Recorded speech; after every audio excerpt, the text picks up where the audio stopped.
Okay. All right.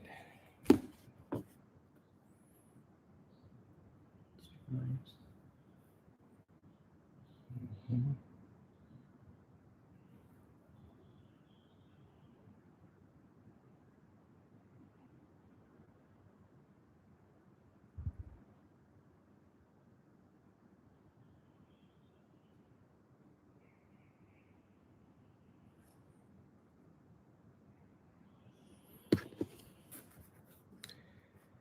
All right. Good to see everybody. Looks like we're getting live, just getting set up. See you guys are joining in now. We're broadcasting here live on Instagram and also on YouTube. And let's get this thing here.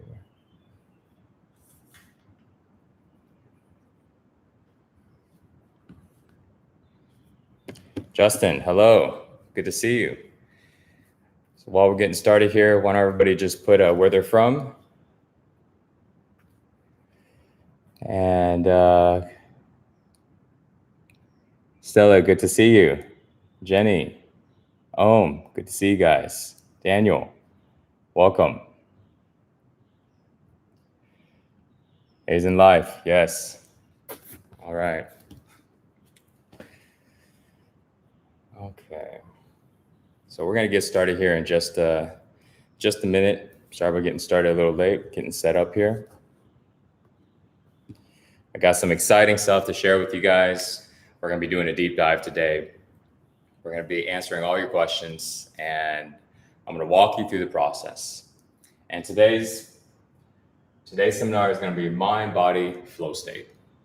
And it's basically walking you through from what's going on in your mind when you're experiencing overthinking, when you're experiencing anxiety, when you're experiencing stress, and walking through from that point all the way to what needs to happen for you to release it.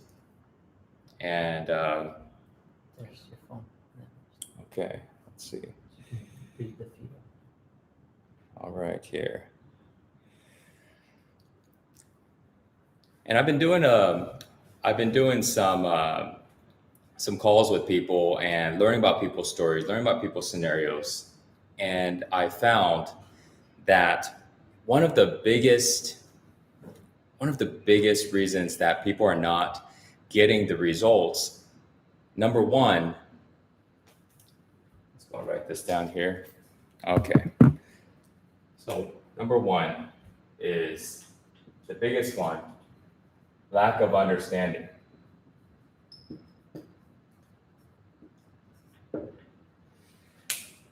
Lack of understanding has been something that I find is a big hurdle for people, because if somebody doesn't understand what it is that they are doing, they don't see how this practice, this method, this thing that they're doing is going to get them to the results that they want. They don't stick to it long enough. And as I've been talking to people, as I've been diving into the stories, as I've been working with people one-on-one and in groups, I started realizing that this was a really big challenge. And today I'm gonna help you solve that. I'm gonna do the best I can, and I encourage you guys to have questions. There is no silly question. Don't be afraid to ask. And I want to be here to answer all of your questions. So this way, by the time you are done watching this, you have a solid understanding of where does anxiety come from, overthinking, why do we have these emotions trapped inside of us, and how do you get rid of it, and why has the things that you have been doing not been working. We need to know why things don't work, so this way we can change it and do it correctly. So the lack of understanding, this is going to be very big, and I want to make sure everybody can understand. That's going to be the key. The second thing that is stopping people from getting the results that they want, from overcoming the brain fogs and the lack of clarity and things like that.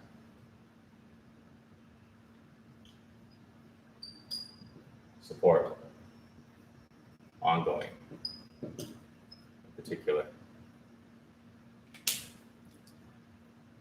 I find that having support is the most crucial thing in the beginning when somebody's getting started, but also moving forward. And so this is something that I found is the difference between somebody actually getting the results that they want. So I'm going to be talking about how to be able to get more support. And let me go here. Matt. So I have my buddy Matt here. He's helping me out. What's the codes? 208 off. Okay. 208 off. And 1407 1407 off. off. Okay. Let me know I can post the new feed too. Okay. And it's 481248. So guys, before we go ahead and get started, if you guys have seen Flow Tribe, you know about my online community. And if you notice, if you go there, you notice that I've changed the prices. I've increased the prices dramatically.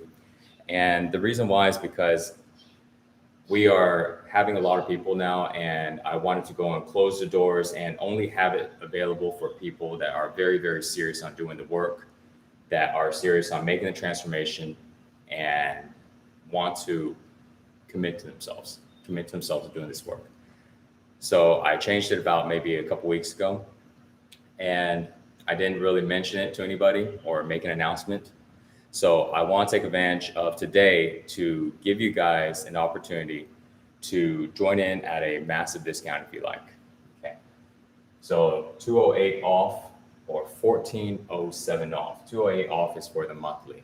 The monthly currently right now is $297 a month. And right now, with the discount code 208 off on the monthly, you will literally have $208 off on a monthly basis. Okay, that will bring it down to $89 a month. Okay, and if you're really committed and you want to go for the year, type in 1407 off after selecting the annual, and you will get $1,407 off. Okay, making the total, I think something like $590 for the entire year. Okay, that will give you the ongoing support that you need. So I just want to mention that now. And okay, and I think it might be in the feed as well. Okay, guys. All right, so let's go ahead and get started.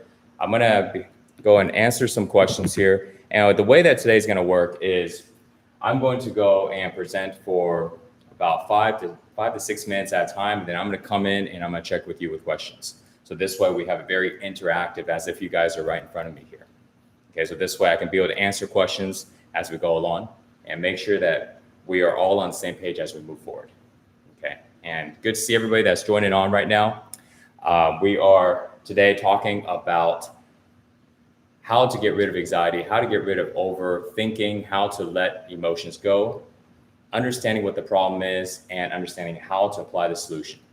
Okay, so good to see everybody joining on. Please post your questions. All right, so I'm going to go through some of the comments now. All right, good.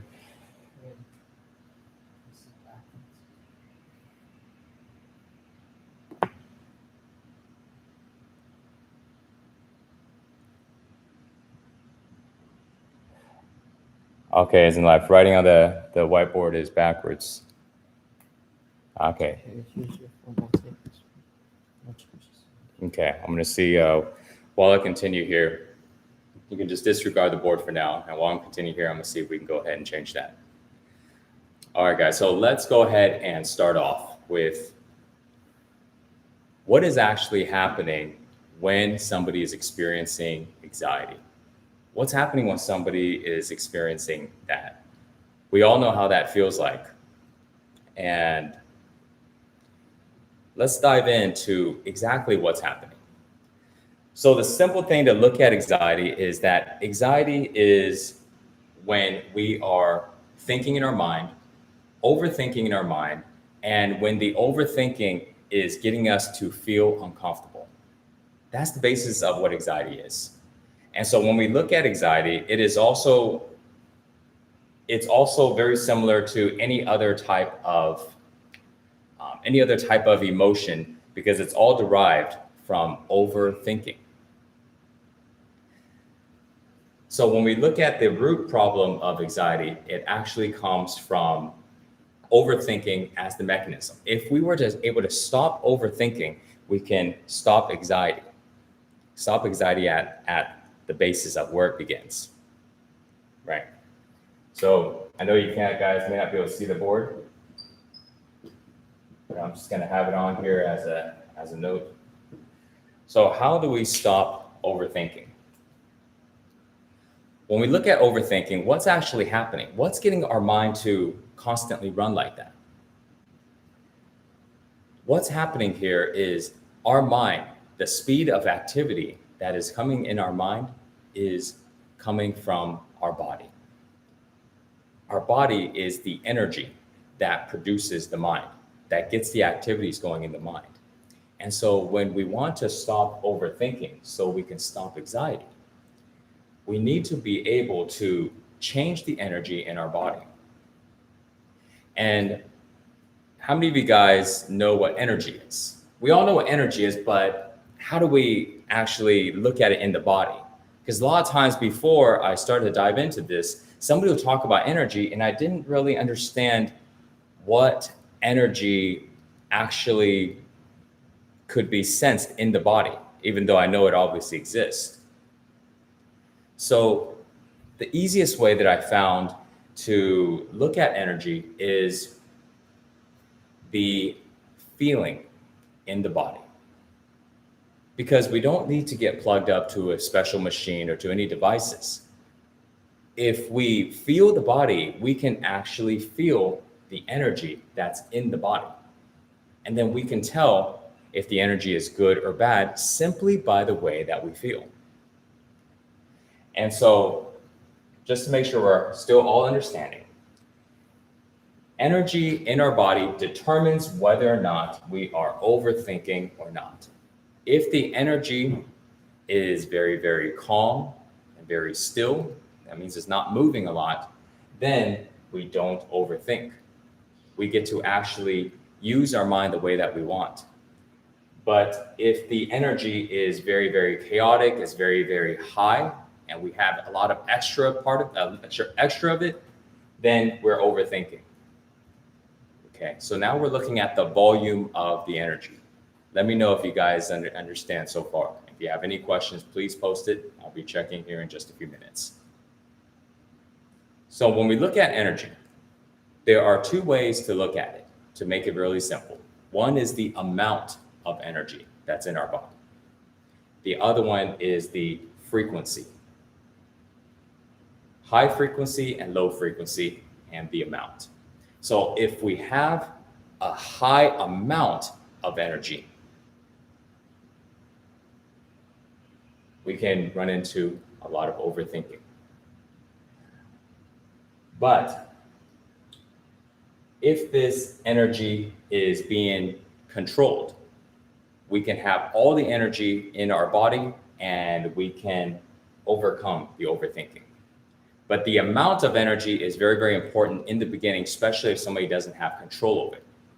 It's kind of like if you have like a hose and that's spraying, and if it's a very powerful amount of water shooting through and you can't hold it, you know, like one of those big fire hoses, and it's just all over the place and you can't control it.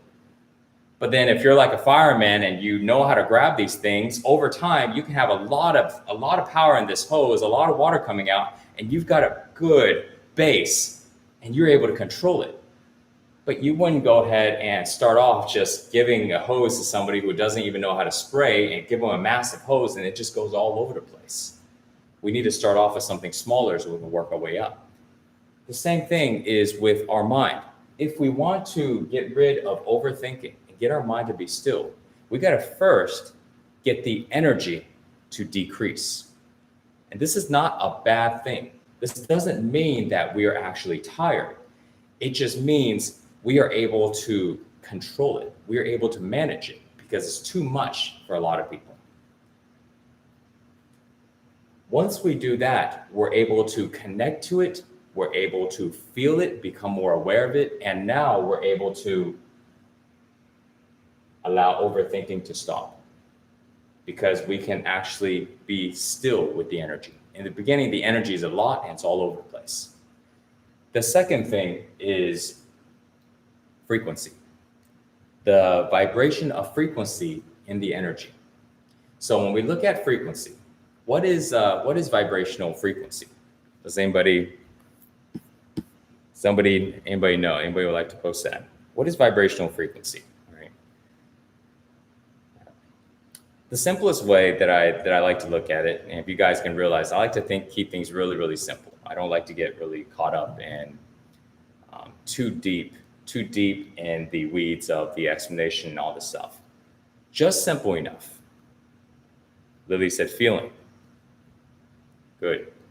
Vibrational frequency. We can tell by the frequency based on the way that we feel. Cody said everything's made of energy. Yes. So the way we can determine whether or not we have high frequency or low frequency, the simplest way is by the comfort of how we feel. So again, going back, feeling.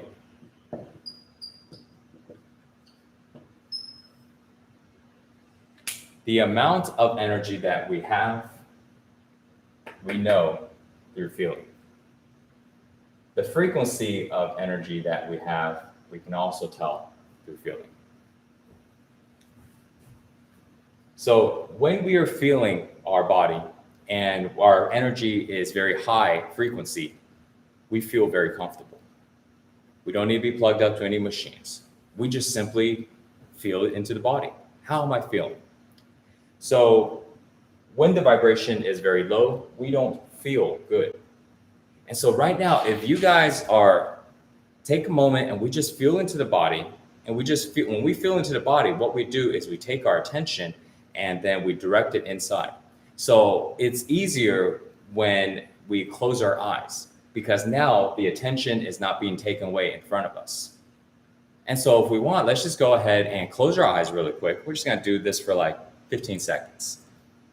We close our eyes.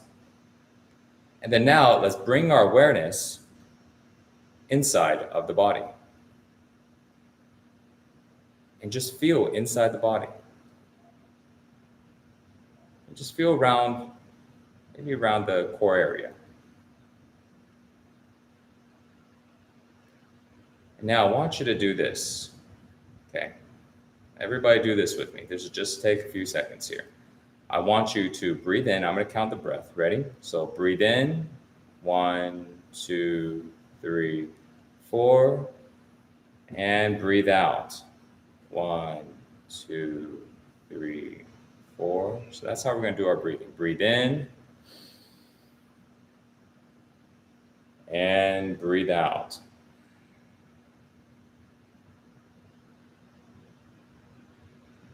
Breathe in.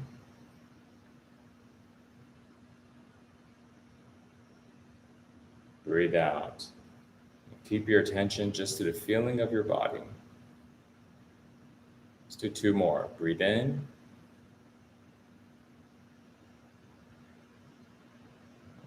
Breathe out. Last one, I want you to really relax and bring all of the attention, all of your focus into the body. Breathe in.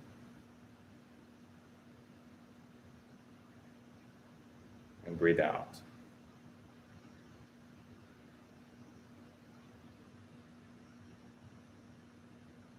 Okay.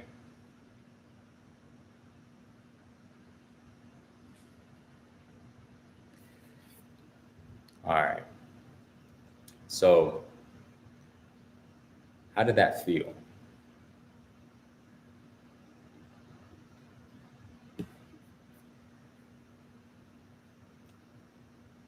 notice that when we closed our eyes and we were slowly breathing, we were able to connect more with our body. Release it, released. Yes. A simple thing like that allows us to check in to how we are feeling. And we always need to know how we are feeling. We need to check in throughout the day. Because if we don't check in, then we don't know how we are feeling.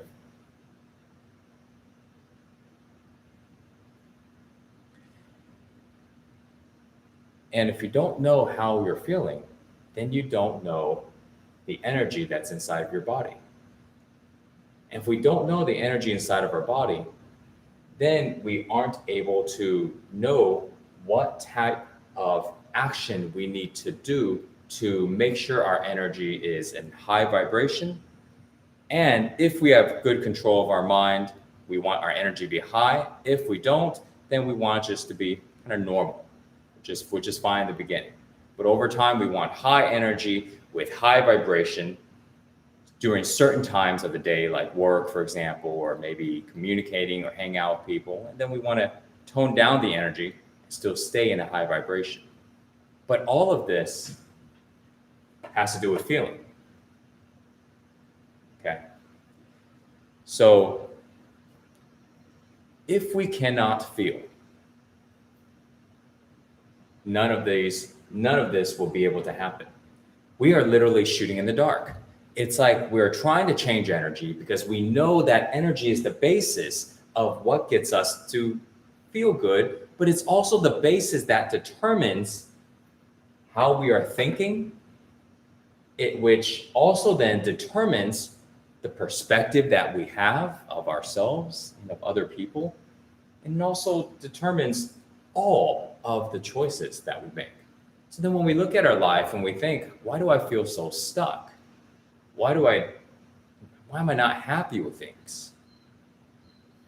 The basis of it is because we aren't able to see the way we want to see because our mind is out of control.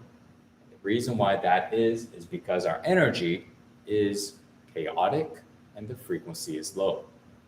But we don't know that because we haven't been feeling. So when we're able to feel, we're able to gauge what's actually happening, and that is the first step. Okay, that's the first step. So we are covering understanding right now. I want to talk about this and really make sure you guys understand this. Okay, what's the question? Right. Yeah, is my connection okay? I got a connection unstable here. Here's the question.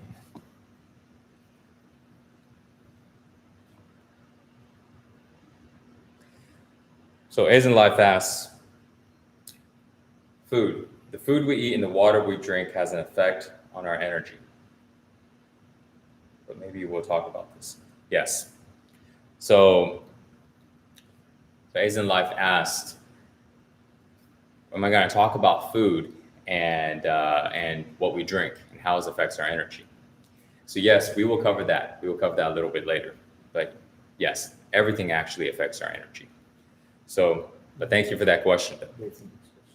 And I want to answer that question a little bit more also. Everything affects our energy.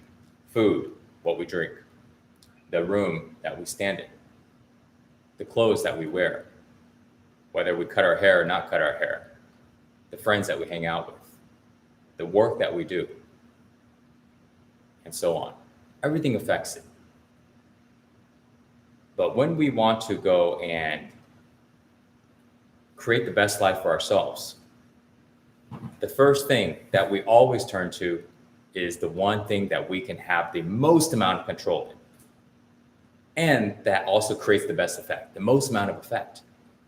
That is ourselves. But that's a great question, and we will dive into that. But we always come back to ourselves first, which has to do with the food and the drinking as well. So then we'll dive into how to change the energy. So thank you for that question. And also Noah Mackey asked, what if you are feeling empty, like no direction? How to regain that energy if we feel empty? So that's a good question. If we're feeling empty and we don't have direction, that could be from low energy, low amount of energy, and also low frequency.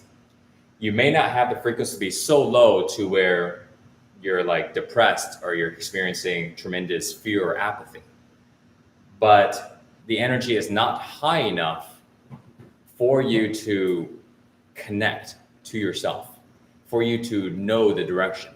You see, when our energy in our body is high, very high, like a high frequency, our mind expands. This doesn't mean that we are able to think more. This actually means that we are able to be aware of more. There's a very big difference. See, thinking a lot is like a lot of voices in my head, or one voice constantly firing, and I'm grabbing information in my head in the form of thought. That means I get to hear the actual thought in my head. But knowing more is different. Knowing more and being aware of more is actually not an audible sound in our head. Okay? There's no sound here. There's just a knowing. I want you to think about that for a sec, or just see if you can connect to that knowing that you know. All of you guys do know this. Maybe you haven't thought about it, but that's the difference. When we are lacking direction and we don't know what to do in our life, and we tried the best to think our way through, and we couldn't think our way through, we couldn't piece the pieces together. We may not need to see the entire plan at this point because we don't have all the pieces, but we can know the next step to take. Okay.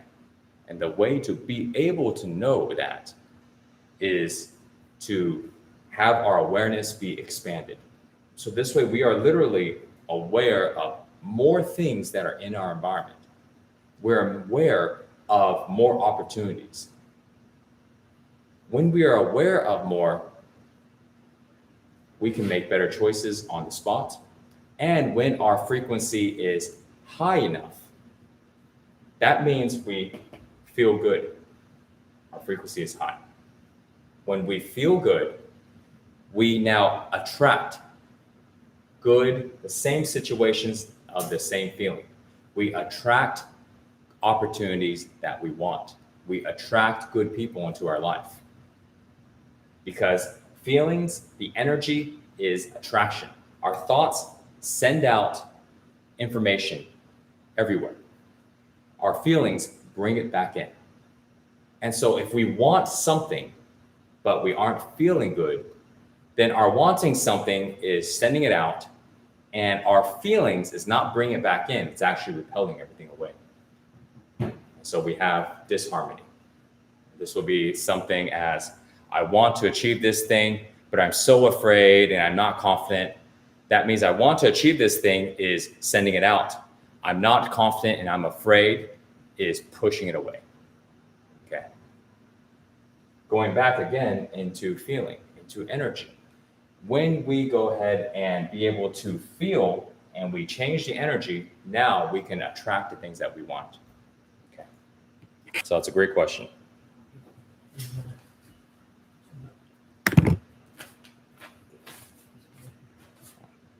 All right, here you go. All right, so Matt just brought me another question. Namaki also asked, what if we are feeling empty? Okay, no, that one's answered. Lim, is there any part of the body where we should bring attention to? Okay.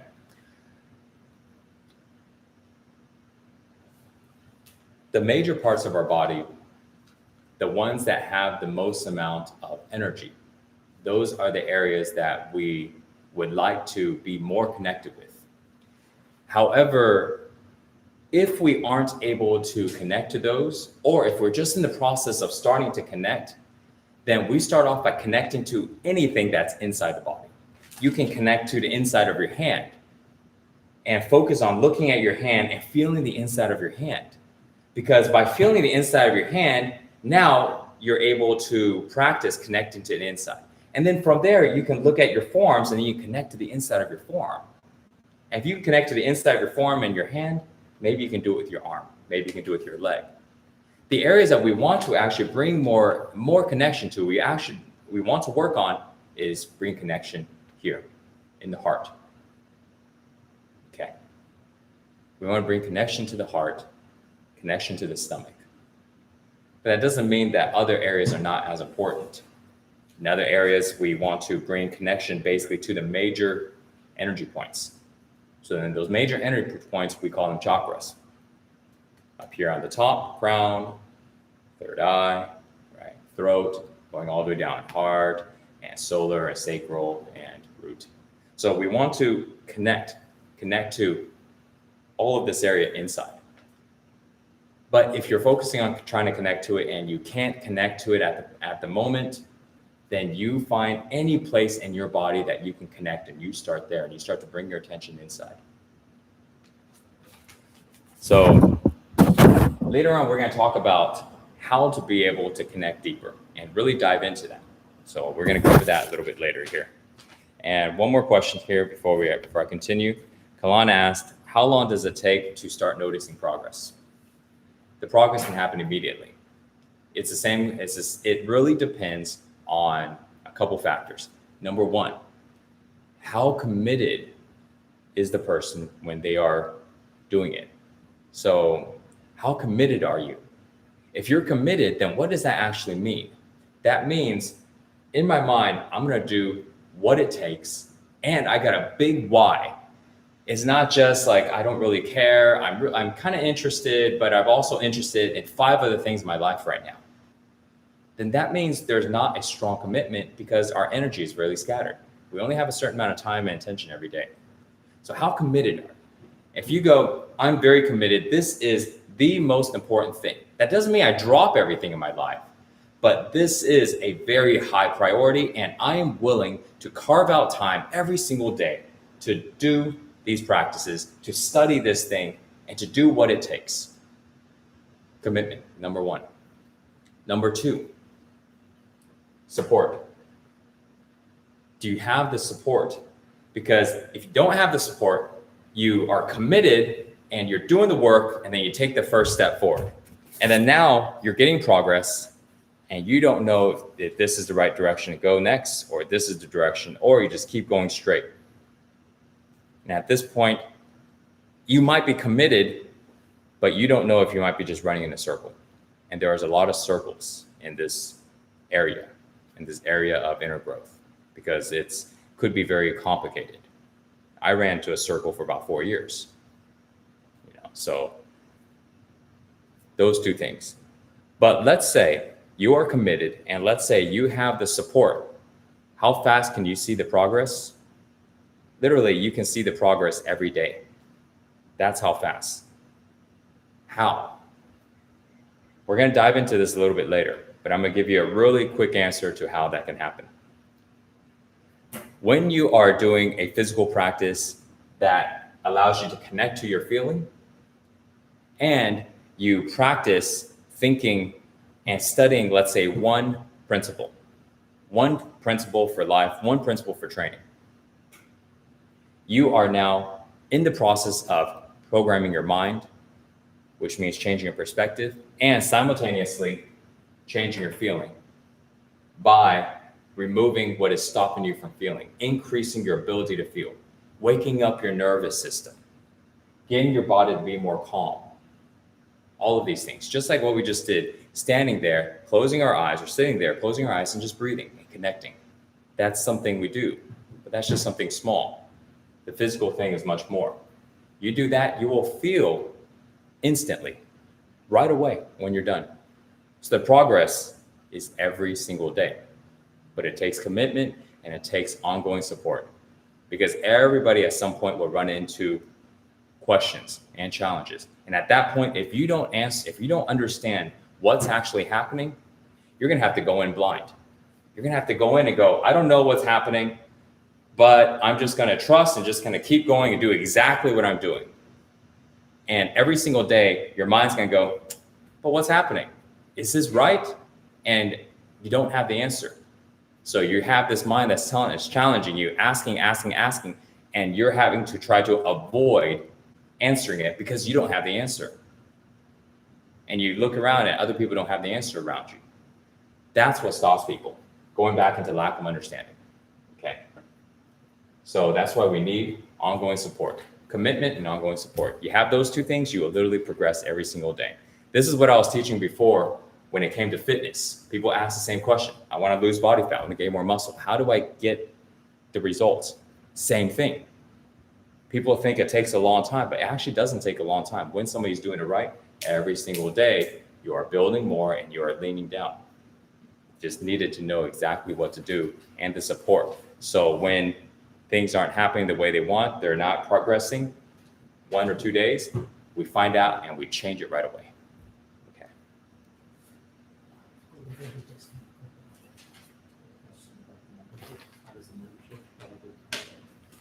Okay, so for you guys joining in, actually I have one more question here from Anthony.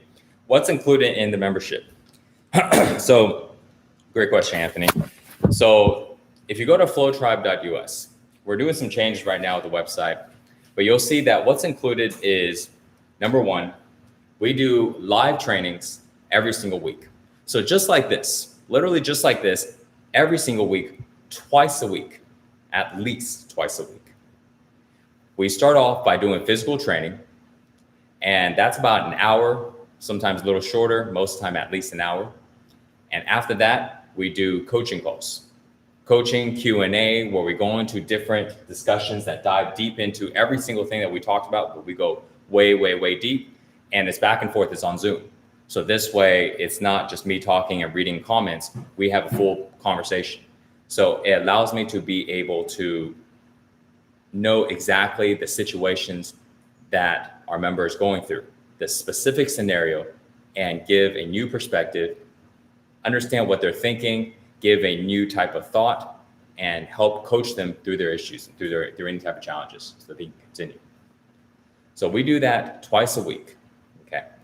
On top of that, every single day, where's my phone at there?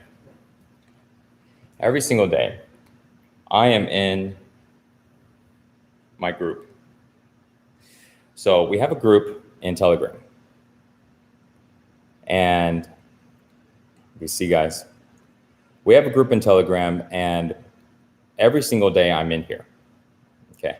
Every single day I'm in here answering questions, posting different videos. I'm posting my training in there. Like, for example, if I scroll all the way down to here, this is a pop video that I just posted here. This was this morning. You see the shirt? You see? So I post this almost every single day, and so does other members. And this is how we encourage each other, support each other, keep each other accountable. I lead by example. I don't tell you to go do it and I go do something else. Now I do exactly what I tell you to do. Yeah, so that's how we work. And people ask questions and we communicate on everything that has to do with training, feeling, energy, relationships, work, all of these different things, and give ongoing support. So there are members here that have been here for almost 2 years now, and they know a lot of the training systems, and they help out, and they're always answering questions as well. So this way, there's always support for new members coming in, and we dive into some really, really deep subjects that really aren't talked about in most places. On top of that, we also have a members area where we have over 100 workouts. So this way, different styles, working on strength, more focused on flexibility, more focused on meditation and breathing, things like that, but it's still all in flow training. So we're still all accomplishing the same thing, okay? We're all accomplishing the ability to feel more, but the focuses are a little bit different. And we have coaching videos that are over 200 videos. We dive into all kinds of different subjects, and there's a whole big library in there. So somebody can just look through different ones that they want. And it's titled, so this way you're not looking through super long videos. Some videos are 5 minutes, 3 minutes, some are 10 and 15. You can find exactly the answers to the questions. Okay. So that's what's in the membership. And also the code 208OFF or 1407 off. I should pin this in here. Guys, if you want to get the support and you like what we're doing here, I urge you to join. I rose the price up because I wanted to get serious people in, but I'm giving you guys the opportunity now where I'm taking $208 off the monthly. It's only gonna be $89 a month, okay? Or you can go and take $1,407 off the annual. Right now it's $1,997, about $2,000 for the entire year. I'm checking this every single day. I am literally engaged in the group every single day because I know this is what it takes when it comes to ongoing support, because we're not doing something that's super simple. Okay, this takes time. This takes a lot of time and a lot of support. But you guys, you can get the annual right now for $590 and you're paid up for the entire year. This is cheaper than many, many courses that give you 20 videos and good luck and a group call once in a while. This is literally daily support, but on a group basis. Okay, so I'm gonna write this in here and I'm gonna pin it.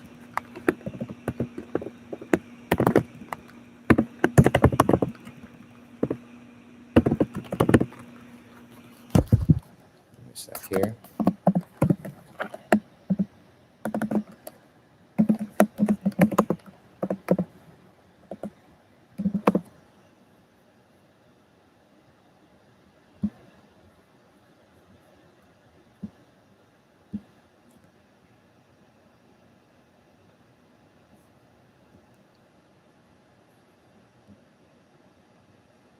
Okay, so guys, I just pinned it. It's up in the messages. Use this discount code. I don't know how long I'm going to keep it up for. I don't want to have everybody, to be honest. That's why we increased the price. But I'm dropping it right now just for you guys because I know you guys are committed. Okay, so jump on. If you guys join in, let me know in the message, share, let me know, and send me a message in Telegram. So this way in the group, so this way we can stay connected. Okay, and also, I'm going to do one more special bonus here for you guys that are here live with me. If you join while it's live right now, I'm going to give you a free consultation, a free one-on-one call with me. So I can dive in and I can help with your specific scenario. Okay. But it's only here right now during the live. And I don't know how long I'll offer that, because I only have a certain amount of time. So you guys, if you're serious, go to flowtribe.us and jump in now. Okay, and use the discount code. All right, guys, so let's come back. All right, so far we talked about lack of understanding is the biggest thing that stops people from getting the results, because they need to feel confident. We need to know what it is that we are doing and that's getting us results that we want. And without the understanding, we don't have that. And also we need the ongoing support. So this way, as we run into any challenges, we feel confident that what we are doing is correct.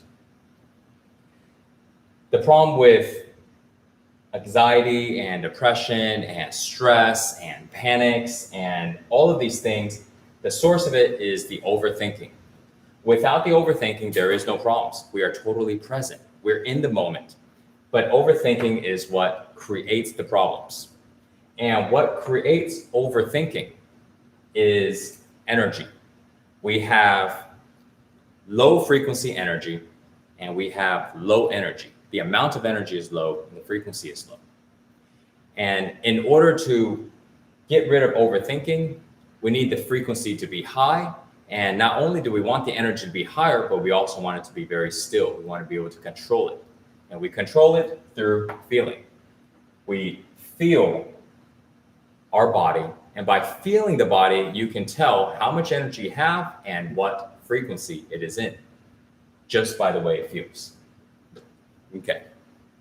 So now let's talk about how do we feel more, right? How do we feel more in our body?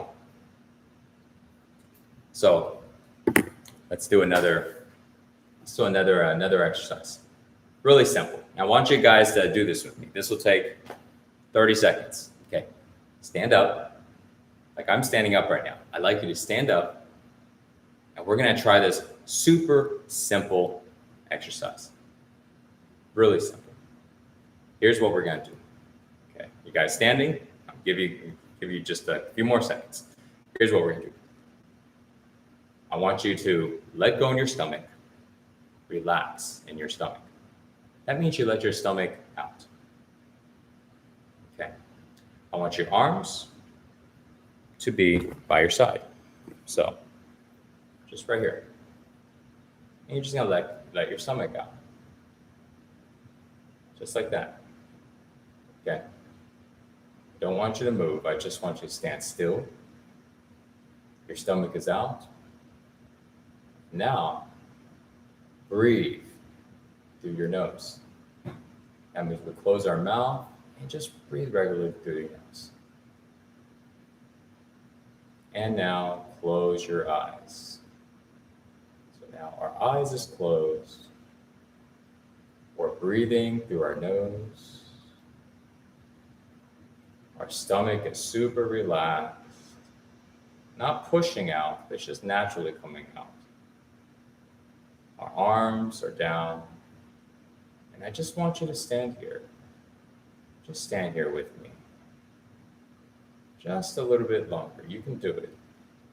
And I want you to feel your body, inside your body.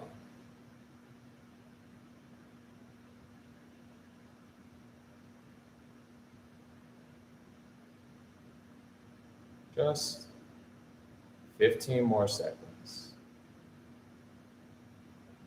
Breathe through your nose.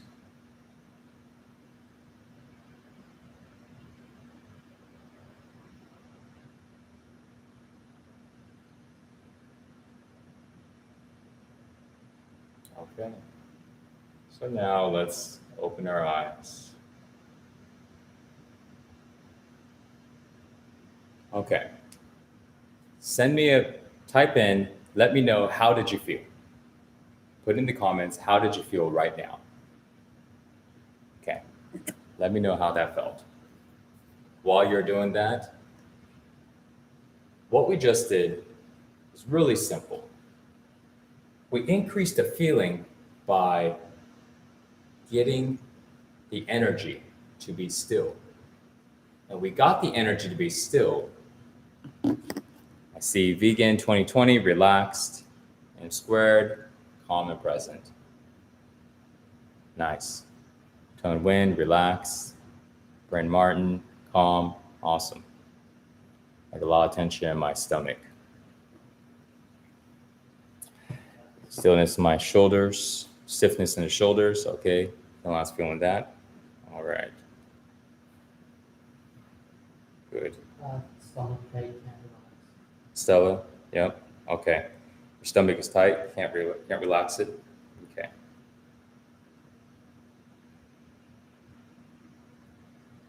So, what do we do, right? What do we do when we can't relax and we're stiff? What's actually happening?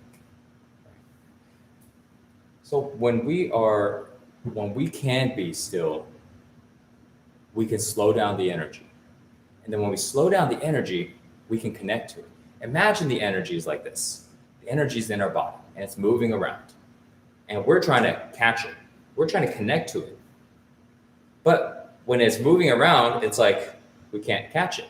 It's like, just stop, you're too fast. Like trying to catch a squirrel or something, you know? It's like, so then we get the energy to slow down a little. So now it's like, let me catch you. I can now catch you. I can now feel you because you're slower now. I can connect with you because it's slower. And so when we want to go and connect to the energy, we need to slow down in the beginning. We don't need to always be slow later on, but in the beginning, to connect, we need to be slower. It's too fast, we can't ever connect to it. So what we did, super simple. We just stood there and we just had our arms down. Anybody can do this. This doesn't take any athletic ability or any special training. Nothing. There's a lot of awesome training methods out there and stuff that feels sometimes intimidating. But as I started to learn about the fundamentals of how we can solve this, so I have a deeper understanding, I realized that stillness and connecting to the energy so we can feel is super powerful, super simple. Anybody can do it. Okay. So the way that we can connect to the feeling, one of the things is stillness. So what's something else? So we have stillness here.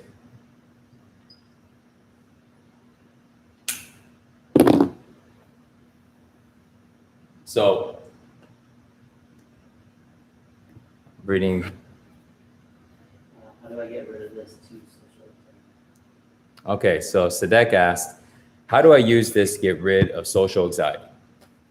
Okay, so for you guys that are just jumping in, today we're talking about getting rid of anxiety, getting rid of overthinking.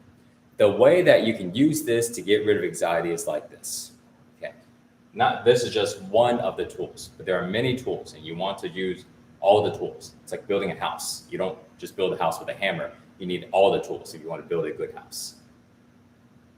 The way that we get rid of the social anxiety is when you're out in public, you have anxiety in your mind, you're thinking about yourself, thinking about what other people are thinking of you, and you're worried about, how you're dressed, how you're looking, how you're talking, and you keep thinking, overthinking.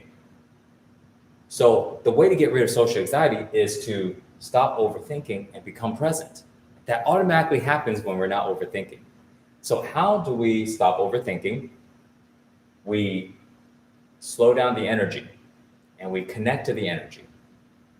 And then when the energy is not bouncing around anymore, we slow down the overthinking. And when the frequency of the energy is higher and is not so low, even when we do think, the thoughts are positive. Okay. So how do we do those things?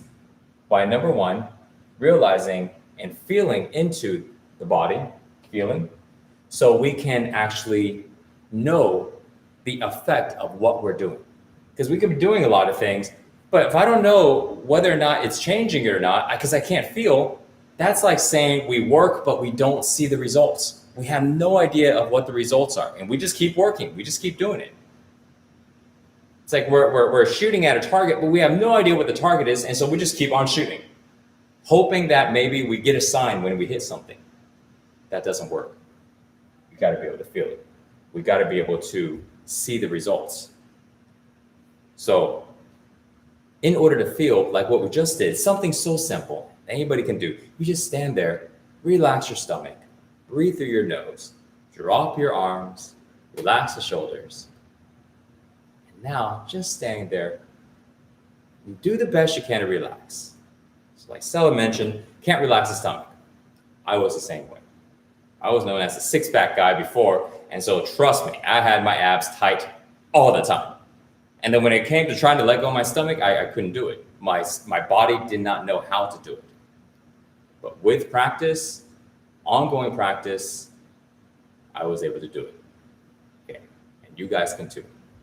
Then when we can let go in the stomach, just like we can let go in the other areas, that part of the body, the energy circulates more. Okay, so that's the next thing we're going to talk about now. We just talked about stillness. So something else we're going to talk about now, release tension.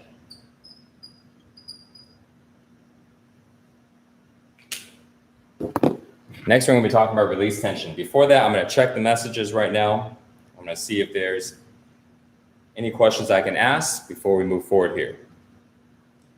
Asian Life also asks, what do you think about mewing, putting your tongue against the roof of your mouth to help with aligning the face? So there's a lot of different types of holds, right? Different ways like mudras, right? You can put your finger together or your tongue up, or you can go and squeeze your perineum or your stomach and so forth, eye locks, all these different things. They can help, but I find that it's a tool.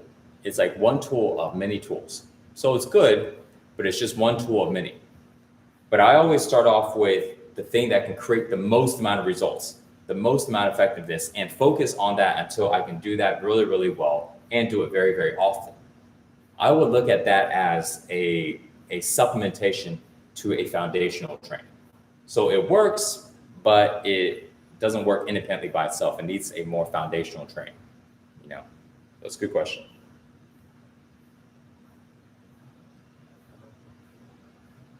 Nice. David said a lot of energy in his hands from that practice. Cool.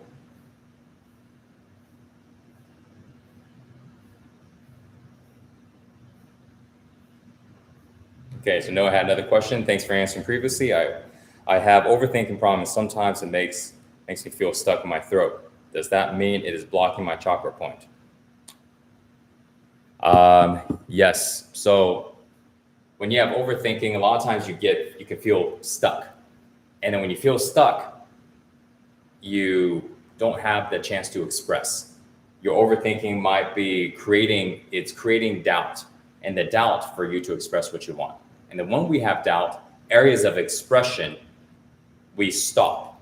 So if we have self-doubt about dancing, we end up being like a log. We're so stiff. But it's not that we can't move our body, but suddenly you're on the dance floor and everybody's around and you go stiff. Why?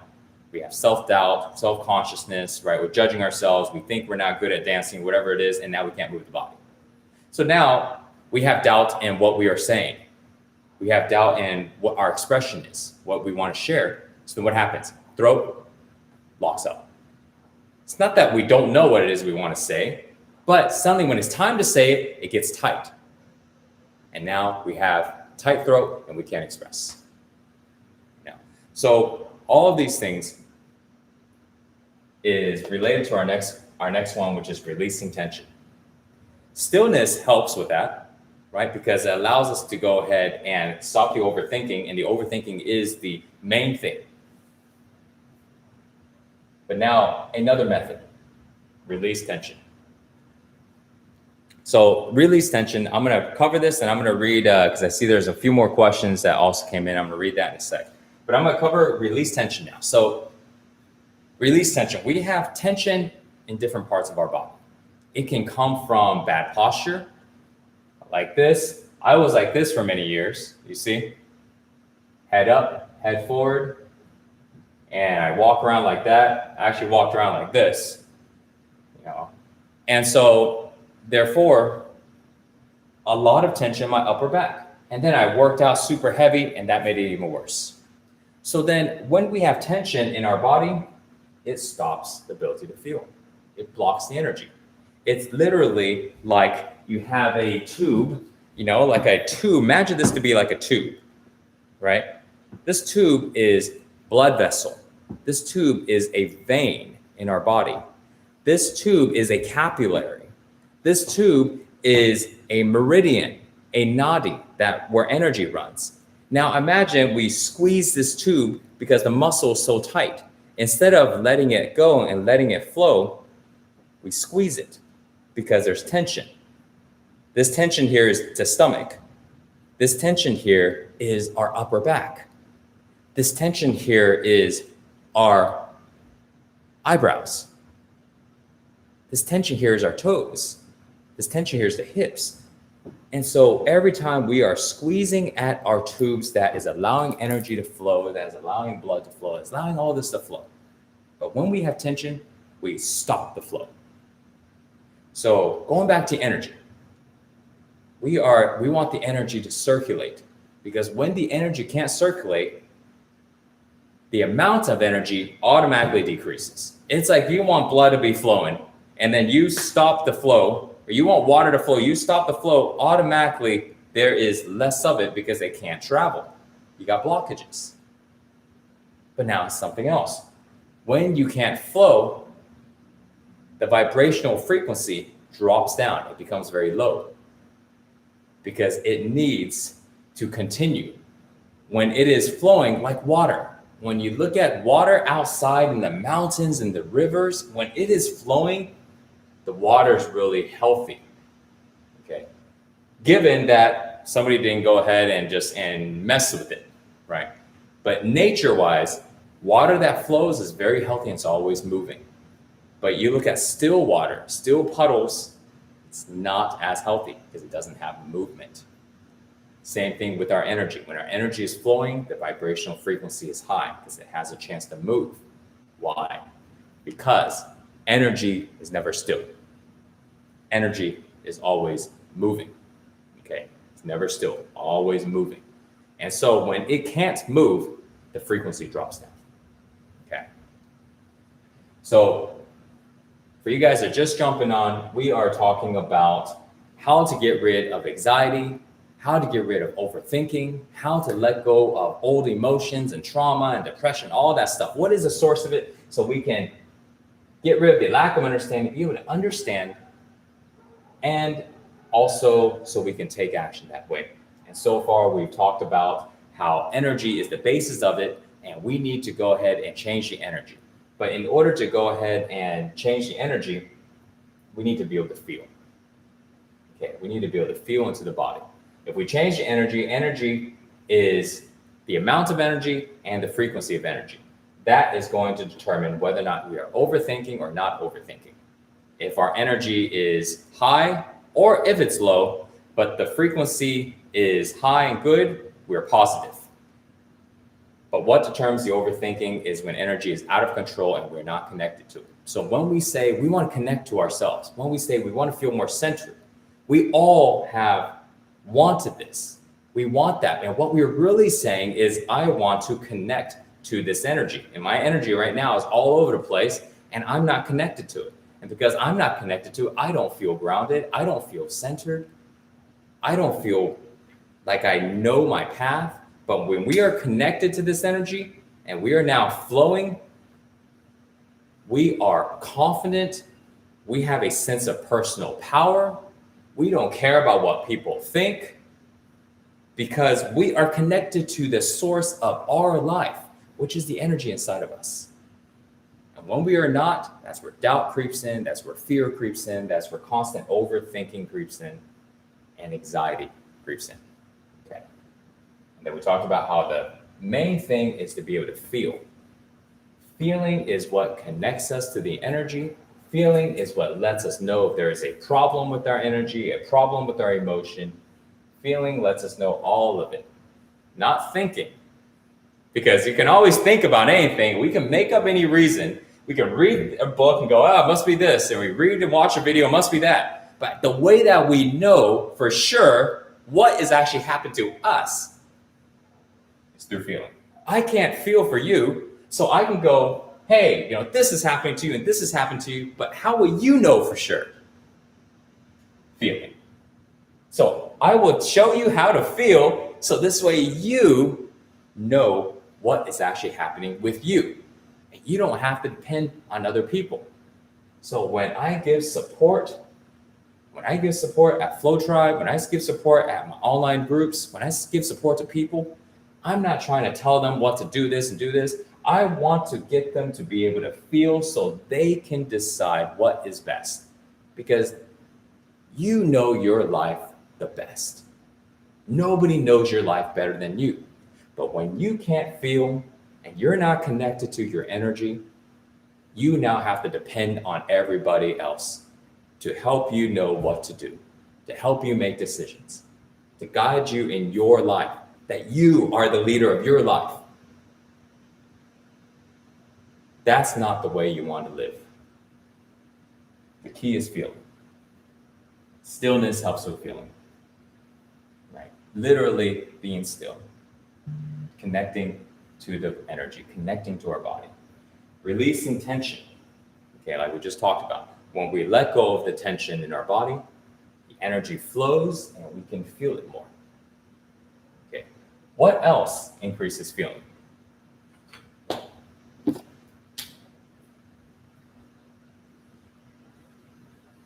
Exertion. What is exertion? Exertion is like exerting energy. It's exerting the energy that we have. So how does that increase the feeling? So imagine you want to be able to feel, but in order to be able to feel, you got to connect to the energy. But the energy is moving like this in you. boom, boom, boom, boom, boom, boom, boom. When I imagine that one game, where you have this, what is like a wall, and it's like the ball is going bing, bing, bing, bing. That's what's happening inside of us. Our energy is going bing, bing, bing, bing, bing, bing, bing, bing, bing, bing, bing, bing, bing, and we're trying to go ahead and connect to it. So there's too much energy. We go, you need to slow down. We can't get to stillness. You're too fast. Release tension. Yeah, I got to catch you first. Your energy's all over the place. I can't even control you. Let's get rid of some of this energy so we can slow it down. Let's exert it. Okay. How do we exert energy? Training, exercise, running in place, doing jumps, squats, push-ups, all these different things. Go biking. All these different things exert energy. So now when we have a chance to exert the energy, not totally till we're exhausted, but just enough so that we can connect to our energy and we can feel our body. Just enough. Now, the energy is not bouncing so fast. It's not moving so fast. It now can become more still, and now we can get into total stillness. We can now connect to it. So we want to exert. Okay. I'm going to check some questions here. So let me know if you guys, I'm going to read through the questions right now. This is the opportunity right now to ask as many questions as you like. I'm going to try and knock some questions out, and then we're going to come back to here. So thank you guys for joining in. I really appreciate this. I love being able to interact with you guys like this, and hope you guys be able to understand more of this and just feel confident in what you're doing, to solve this problem with anxiety and overthinking. Okay, so, all right. So I'm gonna look on.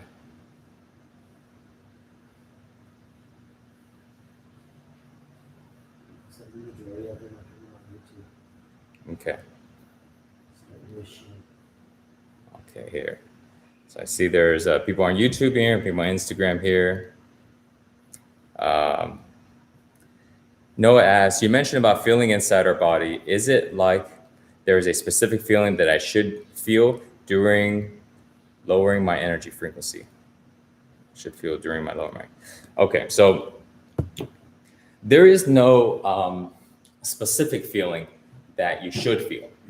Okay, it's a really great question, by the way. We want to just be able to feel.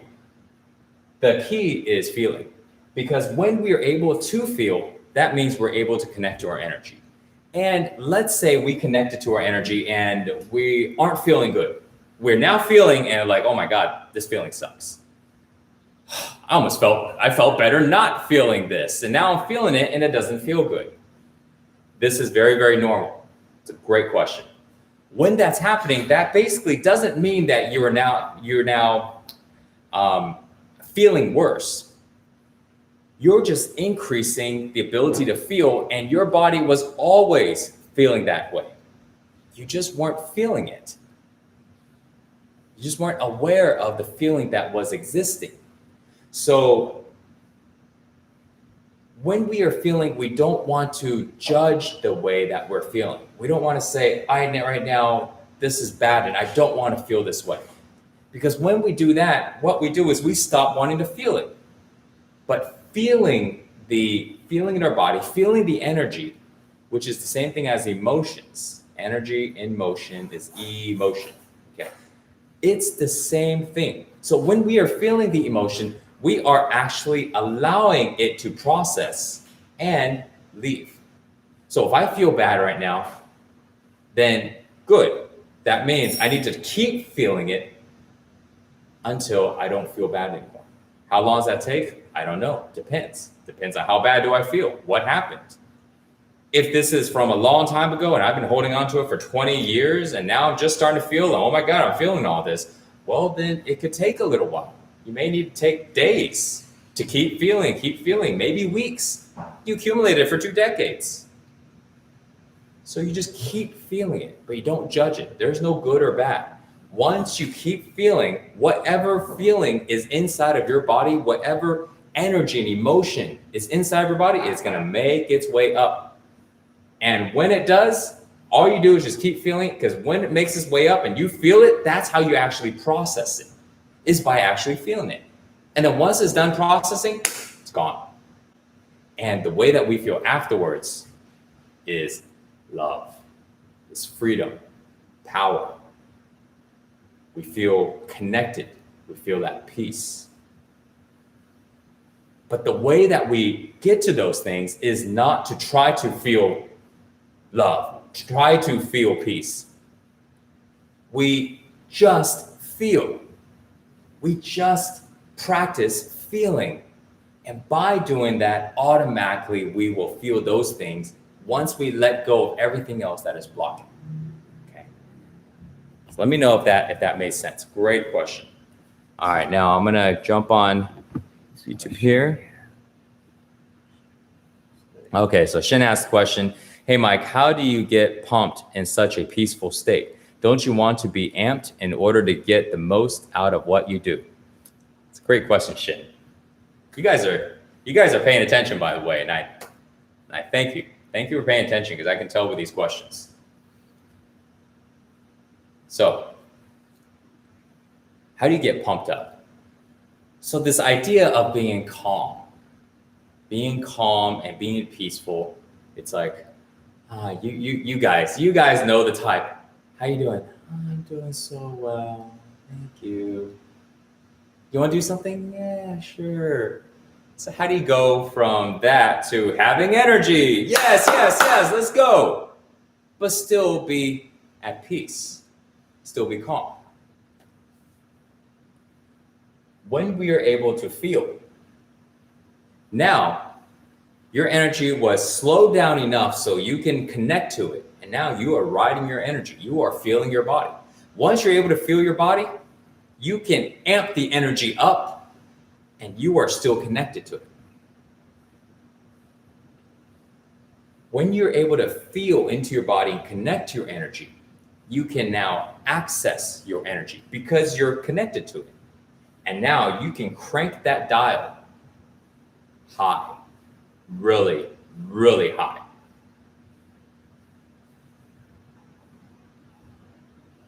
The way that we want, your question is, you want to be able to work and express yourself. You want to go and create. You want to stand in front of people and go, hey, I got something I want to share with you.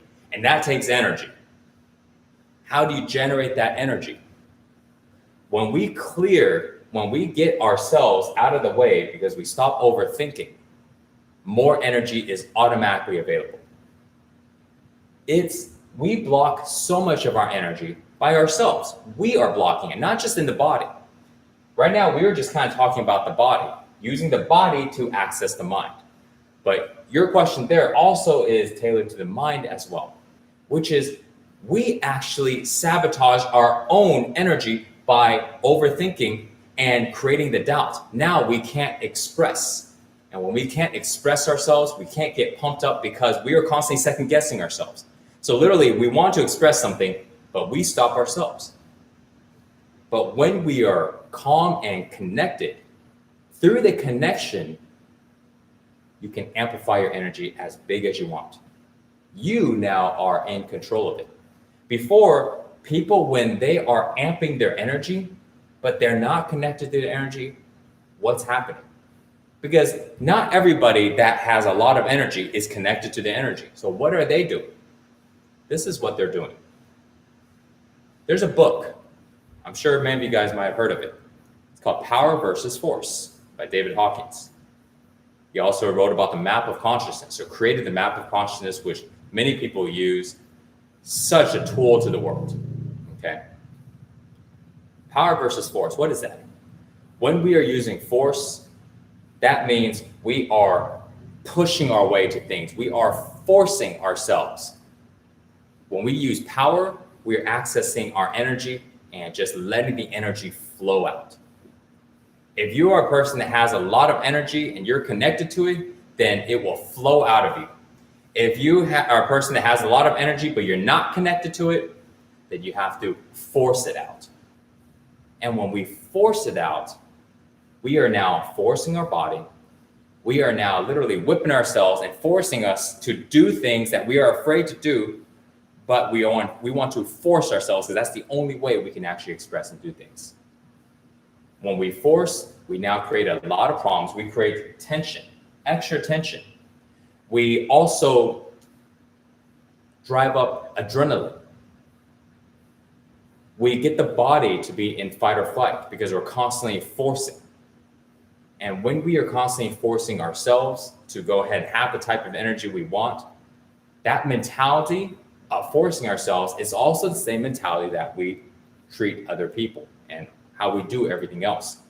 Somebody doesn't want to do it, we tell them, you should just do it, you should just do it, and we force them. And that's how we treat everything. But when we learn how to connect to our energy, we dial up the energy as high as we want without any force. We simply just turn the knob. We simply, because we're access to it. You see, if you have a lot of energy, you need to connect to it and then you can amp it up as high as you want. If you have a lot of energy, but you can't connect to it, you have to force it out. And forcing is not any good. Okay, so it's a great question.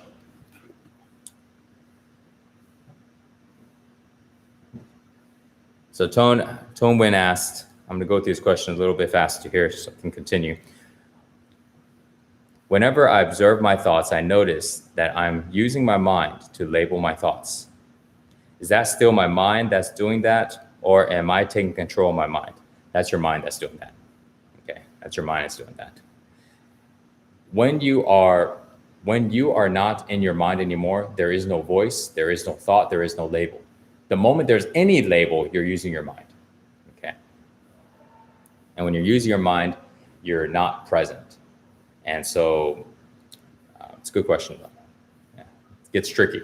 It's a great question.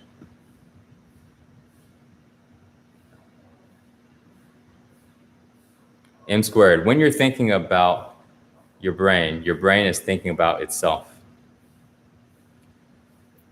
Your brain is like, the thinking in itself is, it prevents us from connecting more to our feeling, connecting more to the energy. Because the thinking in itself, no matter if it's like the brain's thinking, the brain is us. It's still our body, not us, but our body. When we are thinking, it's taking attention. And our attention is what we are. It's our awareness. It's what our consciousness is. When we learn how to direct our attention, when we can direct our attention to all the feeling in our body, to the energy in our body, when we direct our attention to everything that is in front of us right now, we don't have any attention left for the thinking, because all the attention is right now. Like all my attention is in you right now. It's on you guys right now. I'm not thinking of anything. If I think, then I start to stutter and I can't go anymore. Okay. So when all the attention's here right now, you're not accessing thoughts anymore. You are now accessing other information, awareness. You're accessing a higher level of intelligence. Okay. But this is not something that you can think about, because the moment you think about it, you stop the stream. You guys ever hear of channeling? That's what channeling actually is. It's when we are present and we are expressing ourselves, painting, moving, speaking, whatever it is, making sounds, didn't matter. That's what channeling is. Okay, so when we are not in our mind and we are not thinking, when we're not aware of ourselves, now we can let it come through. But we just need to have it open. How do we open up the channel? By opening up the energy. How do we open up the energy? By feeling into the body. Okay, so it's a great question.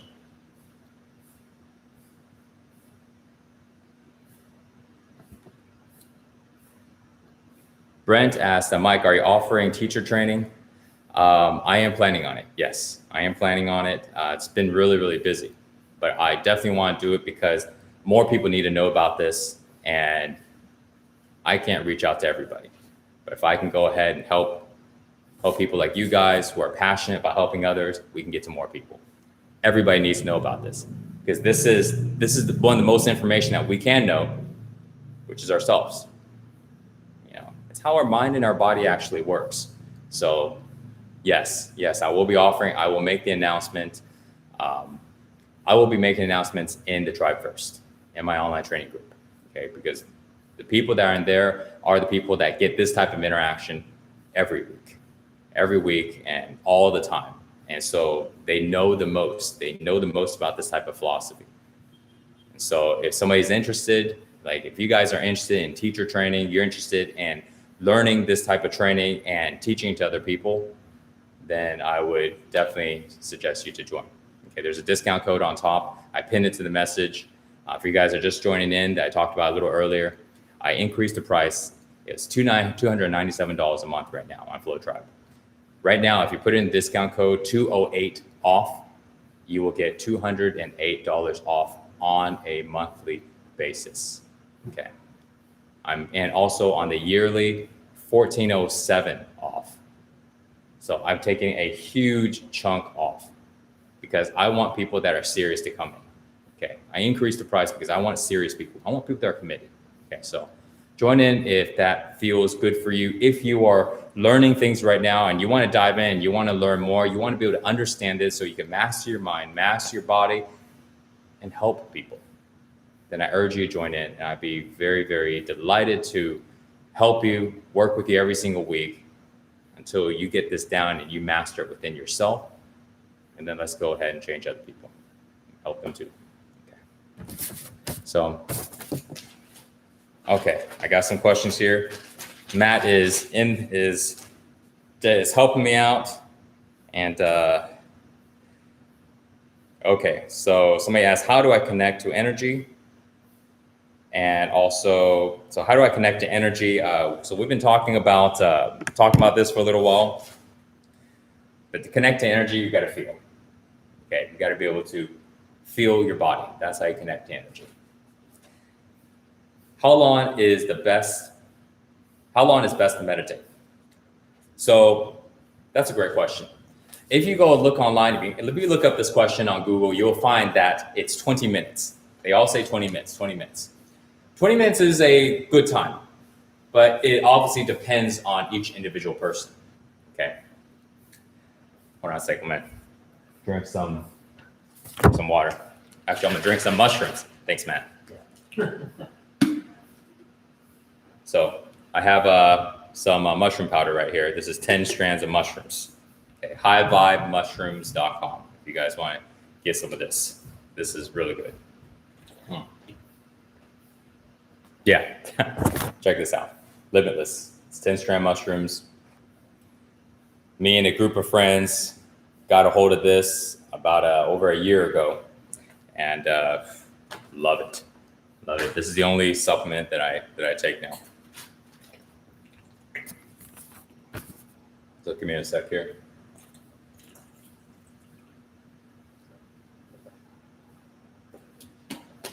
Okay.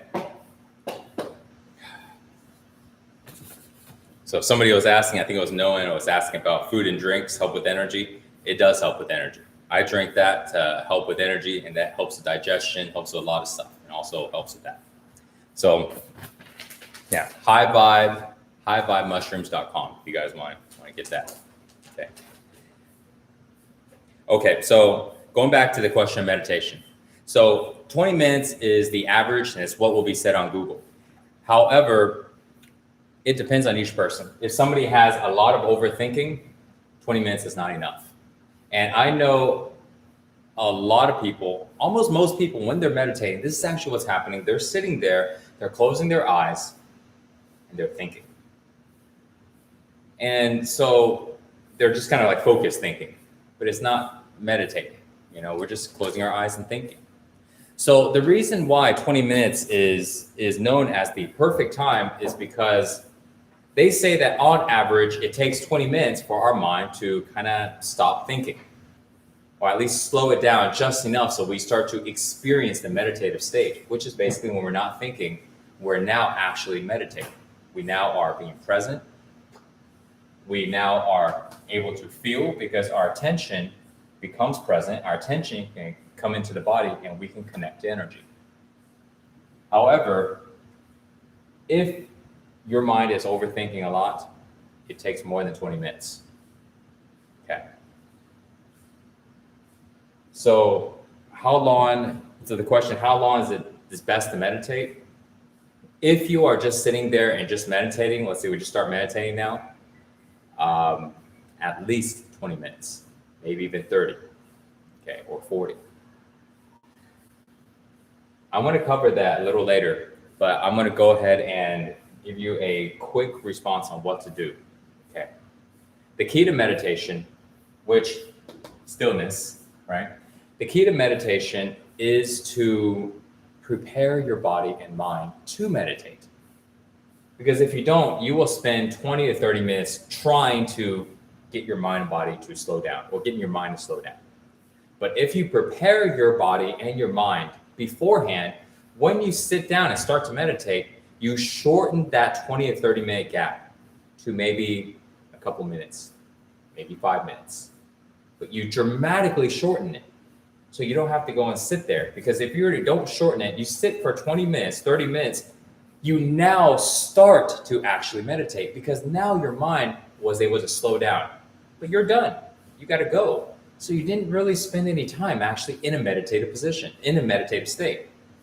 You just got to the meditative state. So what we want to do is we want to get ourselves in a meditative state before we actually start meditating. Does that make sense? So this way, when we actually meditate, we can be in a meditative state for 20 minutes. We can be in a meditative state for 10 minutes, or maybe even just 5 minutes. But being in a meditative state for 5 minutes is more effective than sitting and preparing for meditation in 30 minutes of meditation, but not actually getting into a meditative state.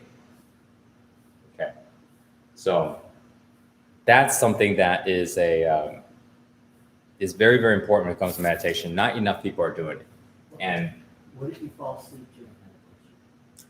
So what if you Matt just asked, what if you fall asleep during meditation? So if you fall asleep during meditation, it's okay.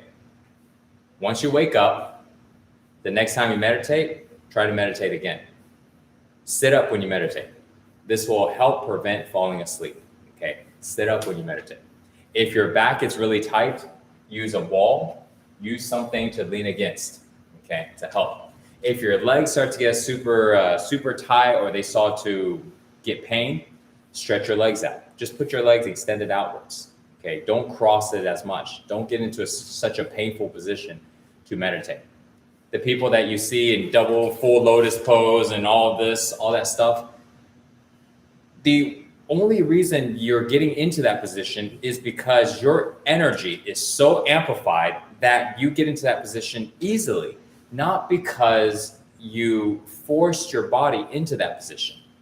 Because if you force your body into that position, you can't meditate. All of your attention is here on all of this pain, because you're forcing the whole entire time to try to stay there. So you can't calm down your mind. You got to go ahead and be in a comfortable position. And over time, as you meditate more and your energy starts to rise and your vibration rises, then naturally your body's posture starts to change. It becomes so easy to straighten your back. It becomes so easy to cross your legs. There's no more pain. Okay, so don't worry about trying to look perfect in meditation. Okay, actually just focus on being in a comfortable position, doing the best you can to have your back to be straight, but it doesn't have to be super straight. You can have a little curve, it's fine. Okay, use a wall or something, it's fine.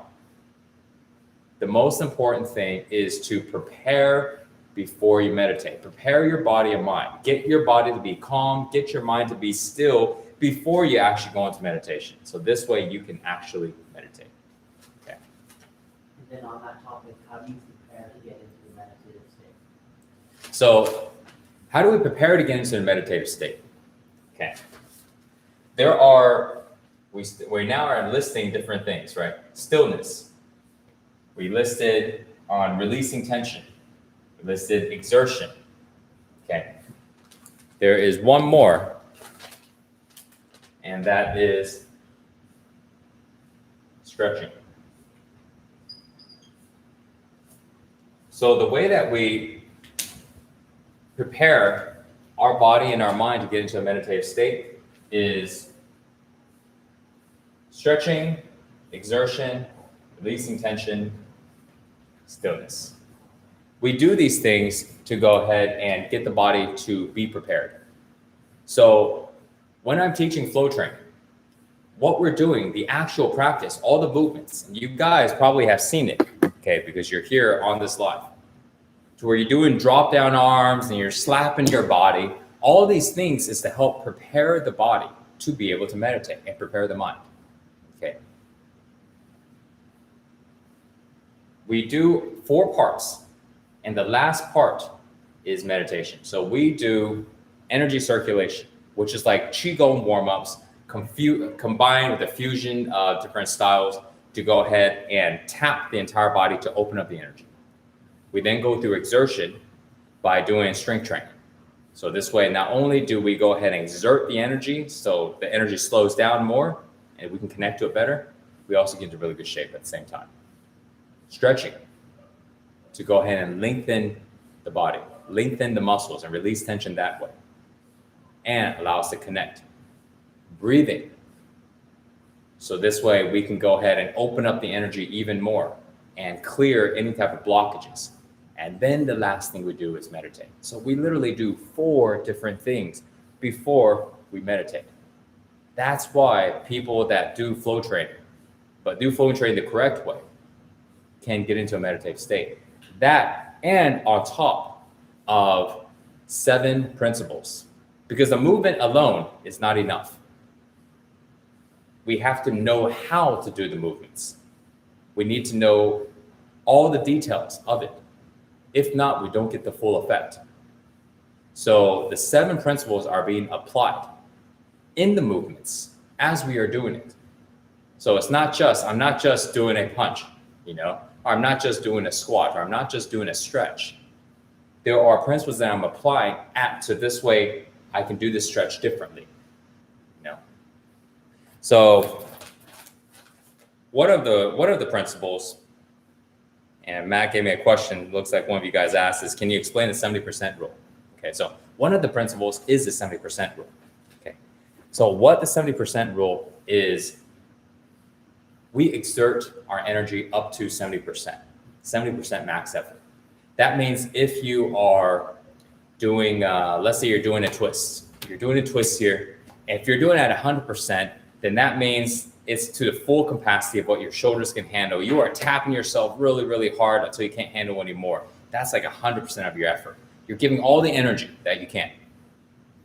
That's too much.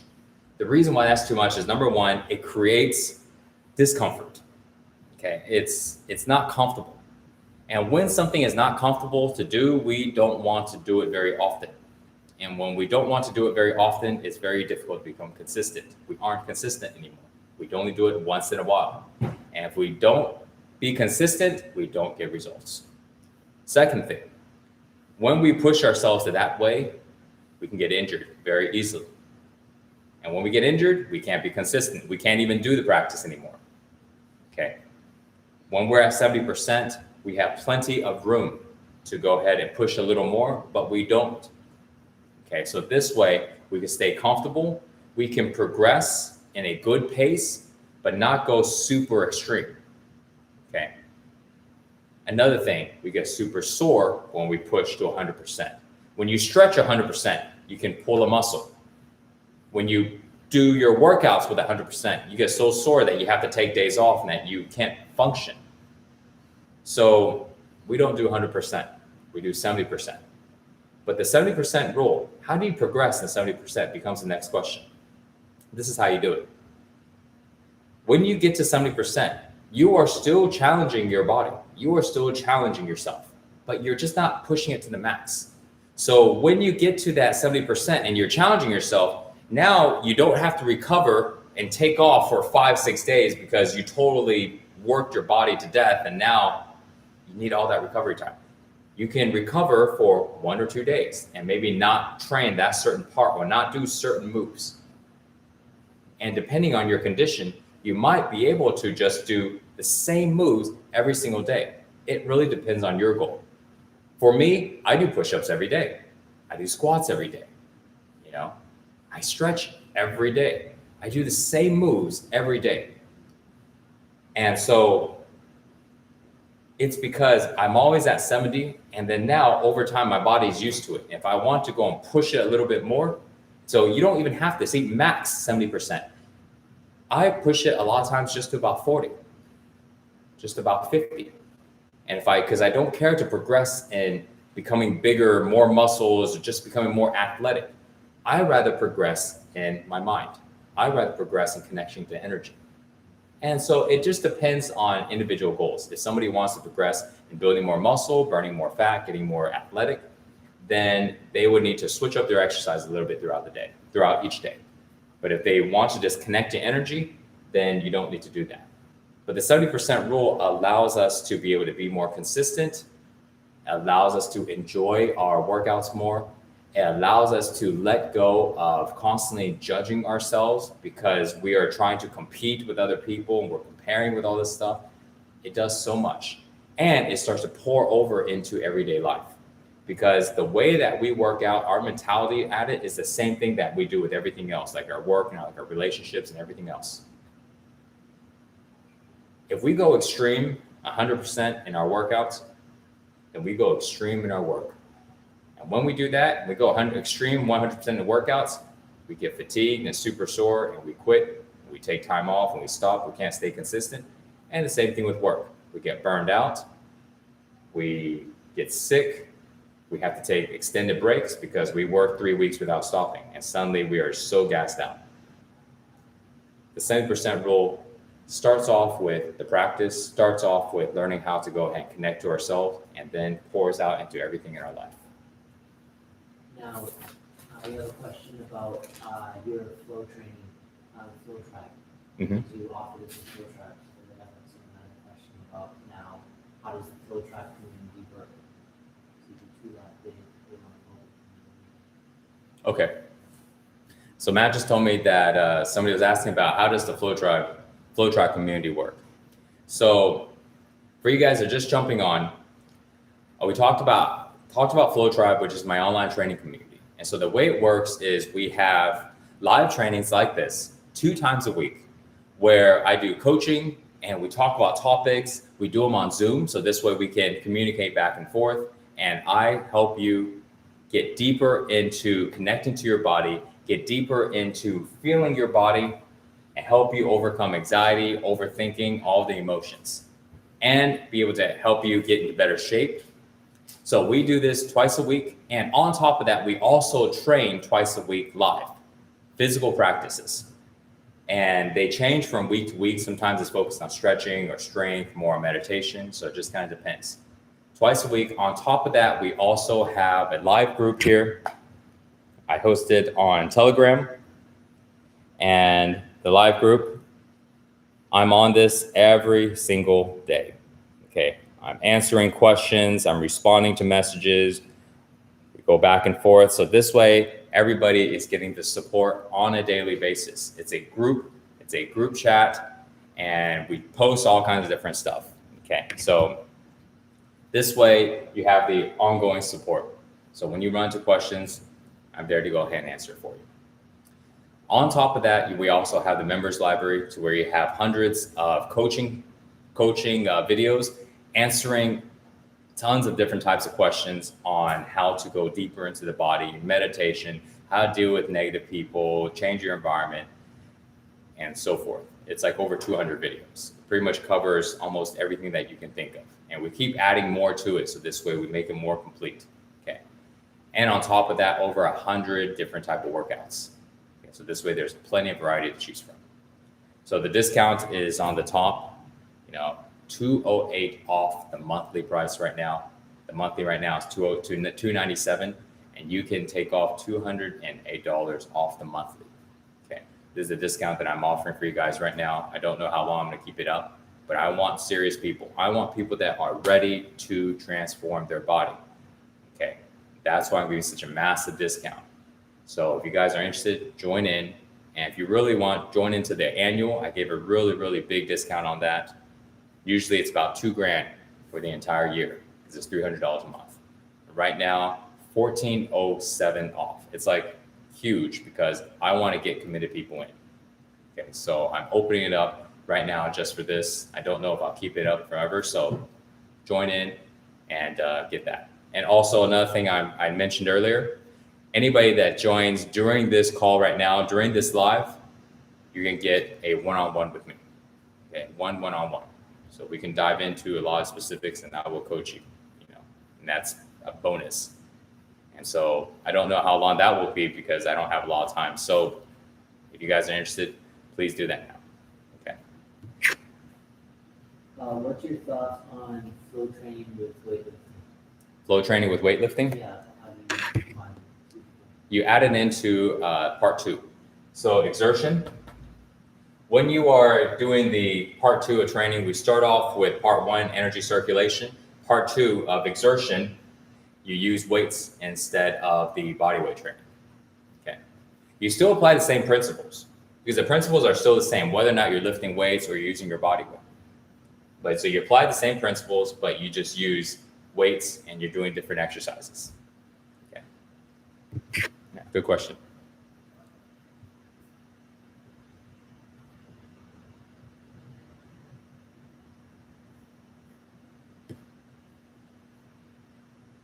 Okay. All right, Kaylin. Thanks, Matt. All right. Okay, guys. So now let's continue. All right. So where were we here? That's Did you go into anxiety? okay. So let's dive a little bit deeper into anxiety. So let's go ahead. Where does it come from, and then what's the cause of it, and then how do we reset? Okay. So for you guys that are just joining in, we're talking today about getting rid of anxiety and getting rid of overthinking, which is the cause of anxiety. And that also includes stress, that also includes fears, worries, depressions, loneliness, boredom, confusion, and so forth. All of these things, the root cause is overthinking. When we are not overthinking, we become present. When we become present, now we can know what it is that we can do. But when we're constantly overthinking, there's all these thoughts flying in and out. Okay, and that creates the anxiety. And so how do we stop the overthinking? Is we need to connect to ourselves. We need to slow down the mind. And the way that we slow down the mind is we connect to the energy inside of our body. Because the energy inside our body is what determines the thoughts that we have, the type of thoughts, and the amount of thoughts. And so when we connect to the energy inside of our body, all of those things start to slow down.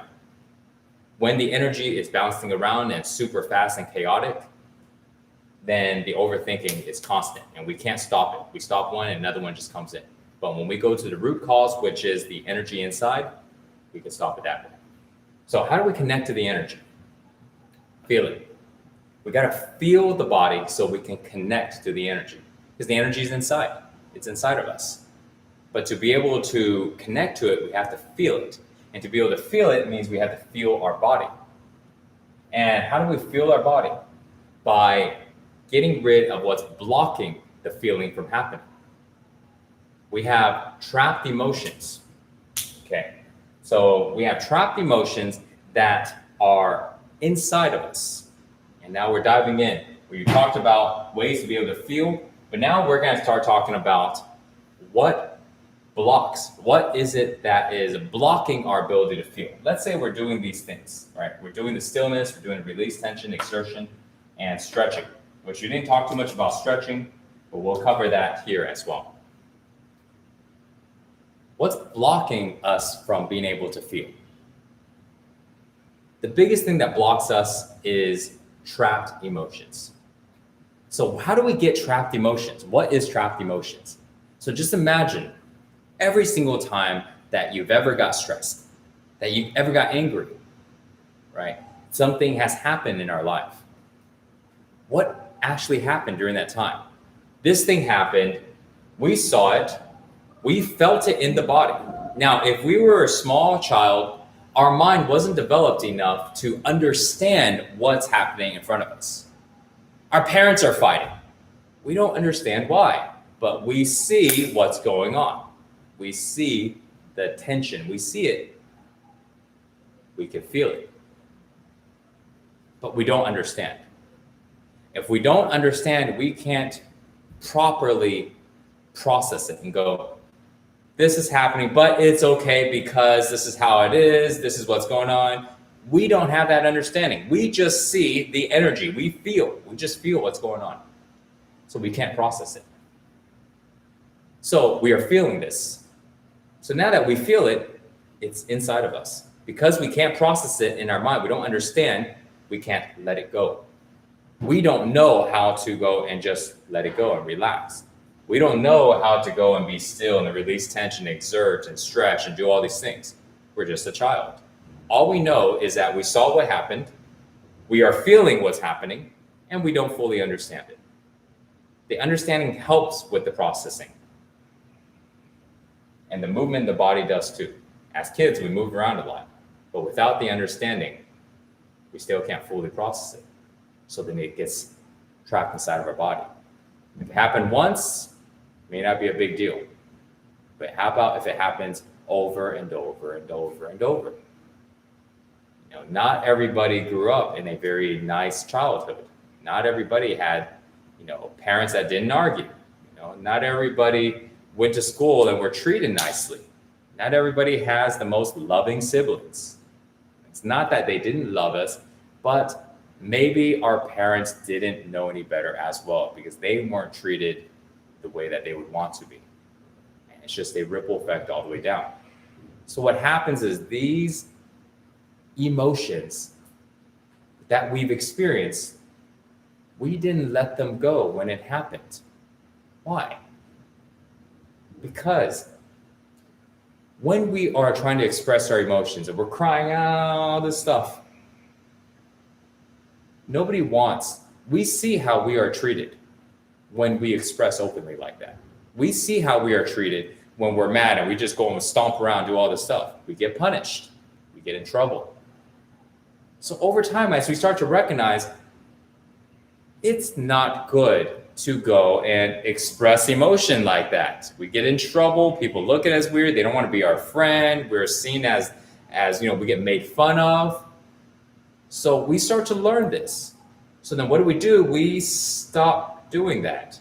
We just push it down. We avoid it. We suppress it. That's how we hold on to it. When we are thinking all these things in our mind, I'm so sad and oh my God, this happened. And then that makes us feel. But again, we don't want to keep talking about because other people don't want to hear it. So we suppress it down. Let me just go ahead and focus on being more successful in life.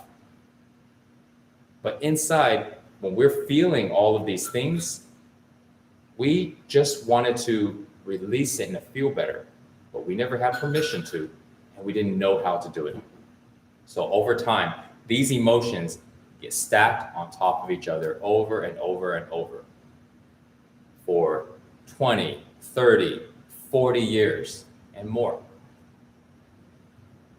So these emotions that are trapped inside, they create blockages. They block our energy from flowing. When we are experience those emotions, every time when we experience it, it wasn't just on an energy level. There's a physical component too. And that physical component is tension. Because when you get angry, your body is not relaxed.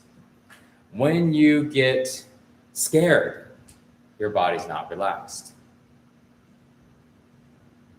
When you're getting this emotional trigger, your body responds with tension. And when your body responds with tension, if you were to let go of all of the attention after the experience is done, all of it, you broke even. It's like you ate 100 calories and then you burned off 100 calories, no calories stored here. But if we experienced it, we experienced the situation, we created the tension, oh my God, I got scared. And then now we need to drop everything and relax it, but we don't because we stayed scared. As a kid, you don't understand, so you stay scared. Even as an adult, we get upset and we don't understand why this person did this. So we don't let it go. So this tension that we just created, we let go of a little bit, but there's still a little bit left and we haven't fully let it go. So that accumulated over decades and decades is how our body is now stuck with so much emotion. And we need to let it go. But this is what we call trapped emotion. This is where people talk about childhood traumas. This is all the same thing. It's inside of our body. And these emotions that are inside of our body is influencing the energy, because the emotion is the energy. Emotion is energy in motion. So this energy is actually very old energy, fearful energy. It's victimhood energy. It's very low energy from a long time ago. All of these experiences. And if we want to have good energy inside, we want to expand our energy, we want the frequency to be high, we got to let go of the old stuff. But how do we let it go? How do we clear these emotions from our body? Going back to these things. Stillness. We exert the body. We stretch out the body. We tap the body. We breathe. We do all of these things. And we go and look at what's going on here. What's going on in our mind. Because our mind, every time when we think about something, we create an emotion. We create a feeling. So not only do we need to let go of the old, we gotta stop the new from coming in, right? It's like, I wanna burn this body fat, so I gotta go ahead and burn what's here and not eat any extra every single day, right?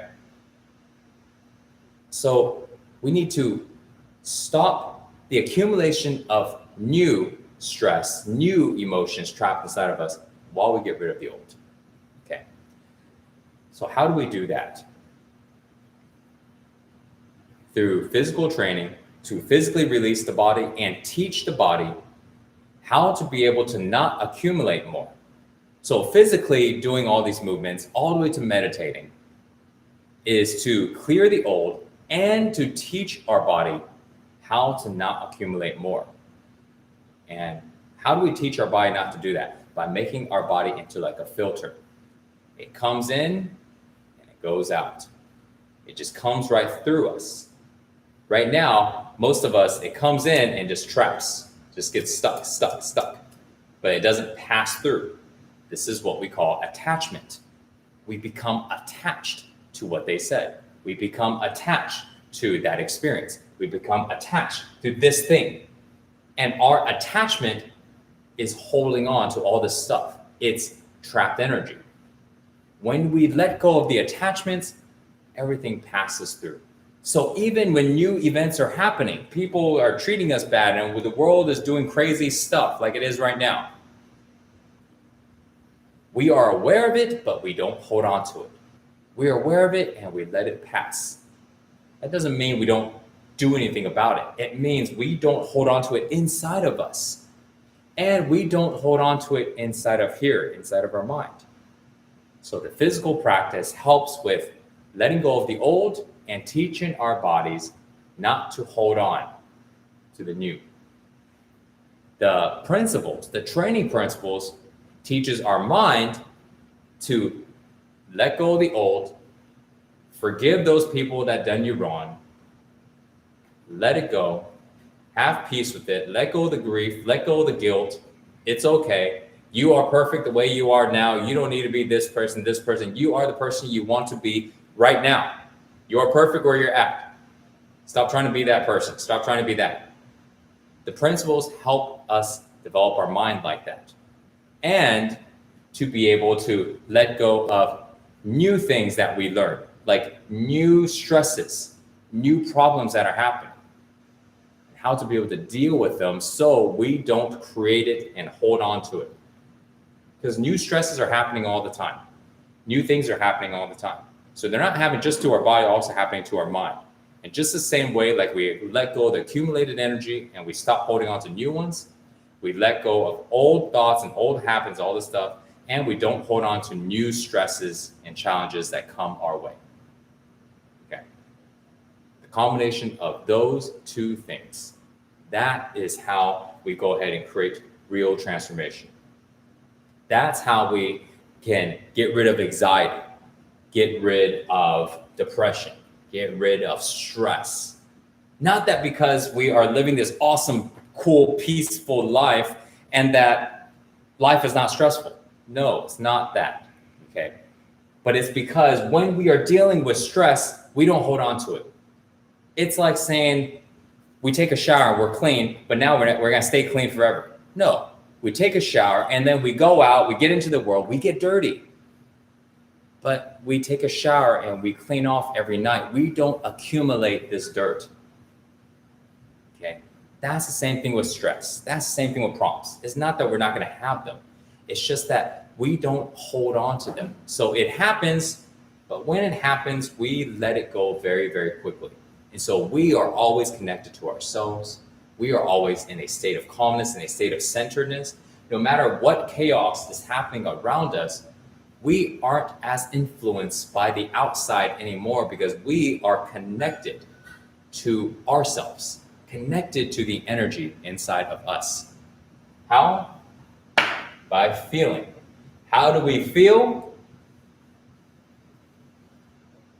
Stillness, releasing the tension, exerting extra energy, stretching our body, releasing. Another way to release the tension, stretching. Stretching creates movements. Stretching allows our body to be able to have a flexible container. When our body is flexible, now we aren't stiff.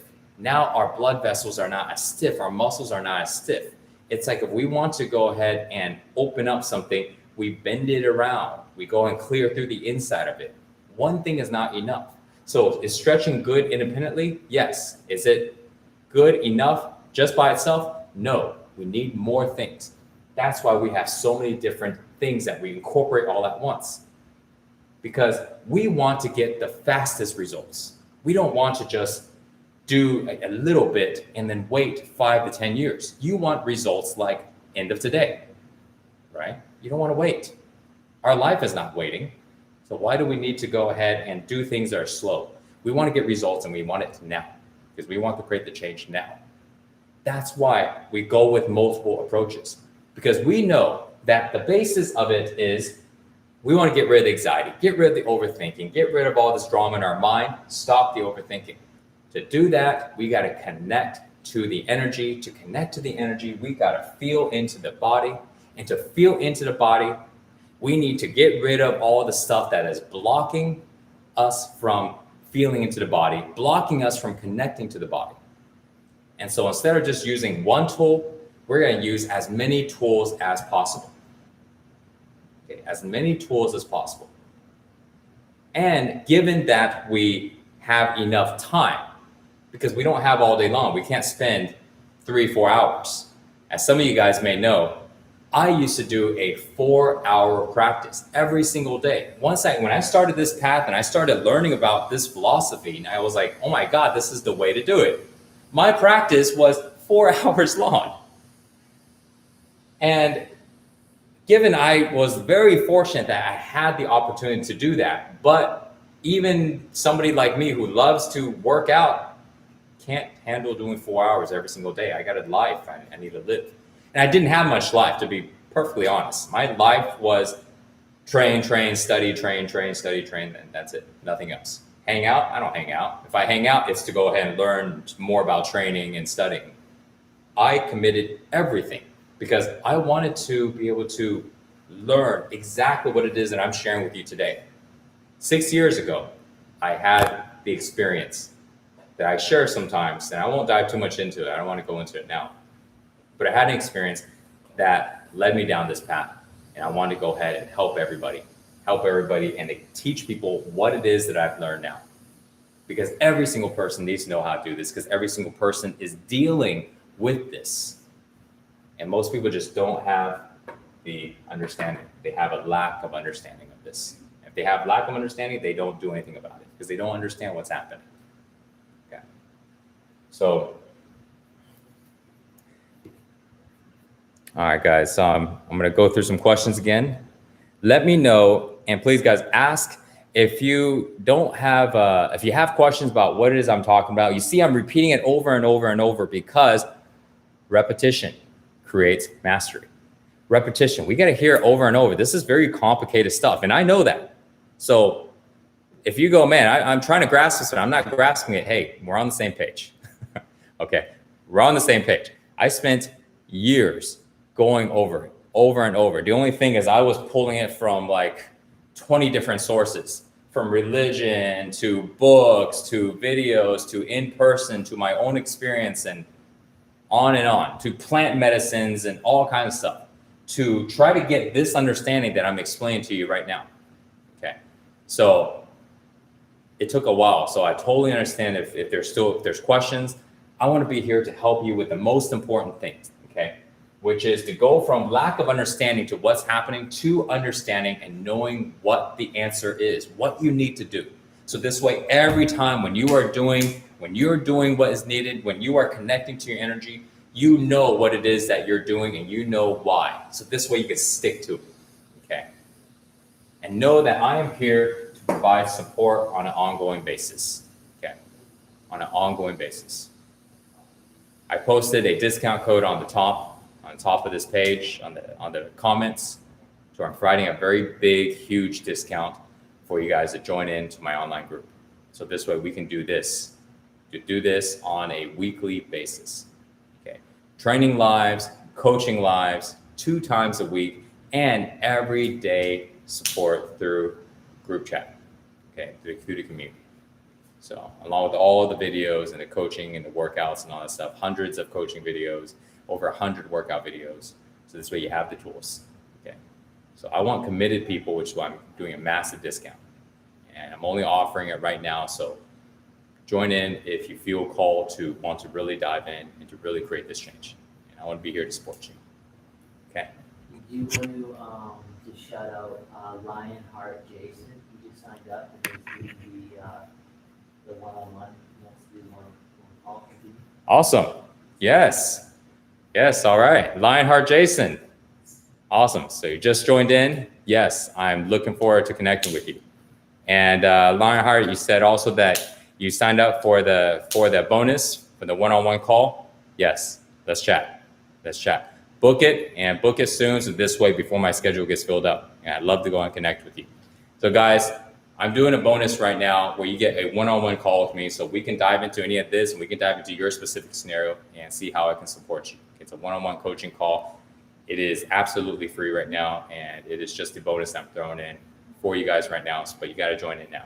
Okay, so, all right. So now let's come back here. I'm going to look at some more questions. Guys, share your questions.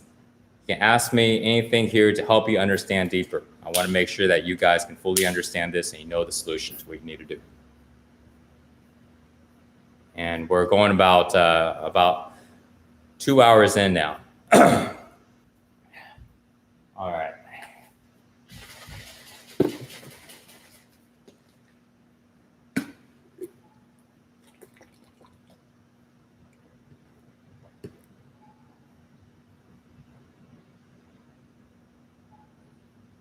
Okay, so question came through.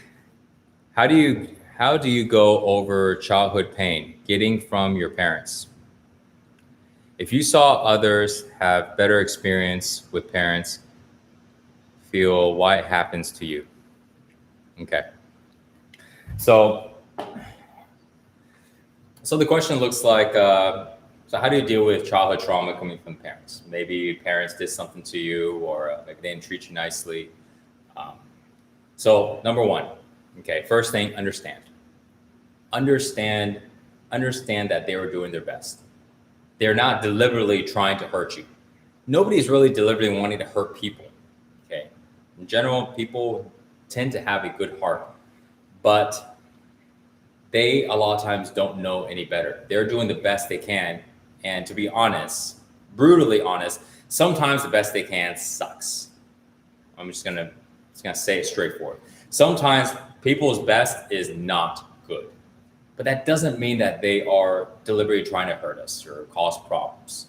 So when we can understand that our parents did the best they could, that allows us to enter into the next thing, which is to forgive them.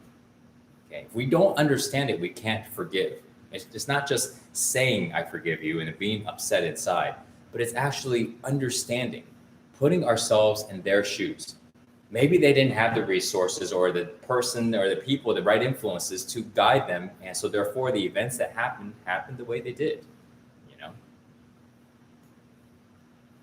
But when we understand that they did the best they could, now we can forgive them for any type of pain that they may have caused us. Then when we are able to forgive them, what we're doing now is that forgiving and is not a intellectual thing. It's not going, I forgive you. It's feeling. We have to feel the forgiveness. We have to feel that inside of us. How do we know that it's really gone? So first, we can imagine it. We can imagine seeing them in our mind. We can do different types of vision exercises. And then we can practice feeling it in the body. But the way to really know that you have truly forgiven them and that you have really released the energy between you and your parents is to actually talk to them, face them, interact with them. Until then, it's all just kind of make believe. Now, if your parents are not here anymore, like my father passed away. So if your parents aren't here anymore, or you're not able to be in person with them or talk to them, then the best thing you can do is visionary exercises to go and release, okay? But if they are still around, then in person, over the phone, connect with them. And by doing that, you get to clear the energy between you guys. Between every two people or a group of people, there's what we call the third energy. The energy that's between two things. You contribute your energy, they contribute their energy. It's like a pot of energy. And when we have relationships, parents, all this stuff, there is an energy between the people all the time. And a lot of times, if the energy was not good or something happened and it wasn't cleared, you just kind of didn't want to look at it anymore, then that energy stays. It stays there. And it stays there, and you are connected to that energy, and they are connected to the energy. Even if you guys just avoid it, but you still have a string attached to that energy. And now, if you are working on clearing your energy and lifting up your vibration, you got to go ahead and settle that. And so you can go ahead and settle by doing the work that we talk about. That will work. But to go ahead and really make sure that you dug it all the way deep and you snipped it at the last root inside is to go ahead and have an interaction and to really clear it. And you'll feel the weight come off and you won't even realize that it was there. You thought it was all gone. You thought you did the work and everything's great. And suddenly you did that and whoa, you feel incredible. Okay, so great question on that.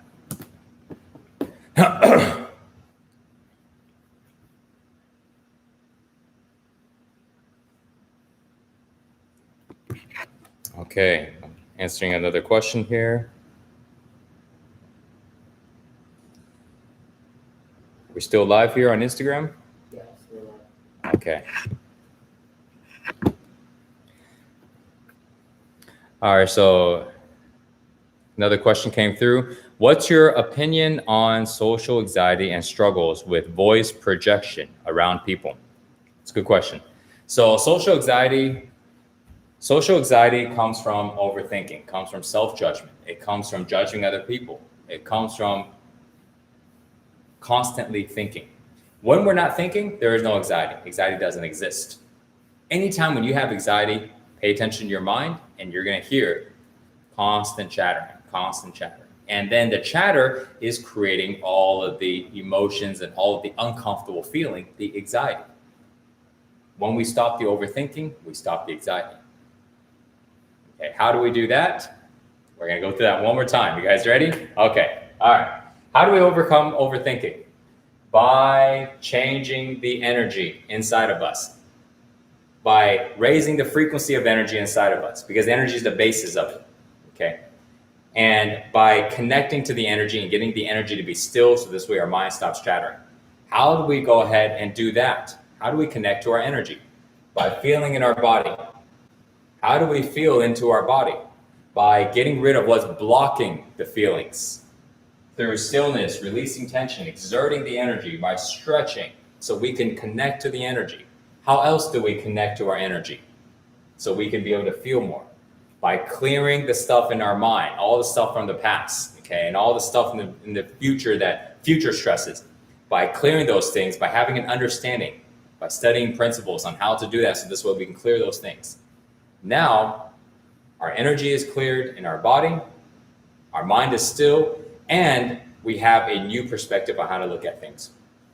So now, the anxiety doesn't exist, okay? Anxiety doesn't exist because we are not overthinking anymore. We let go of those doubts, our mind is still, we feel good in our body, and we're confident in our mind. Your question on voice projection around people.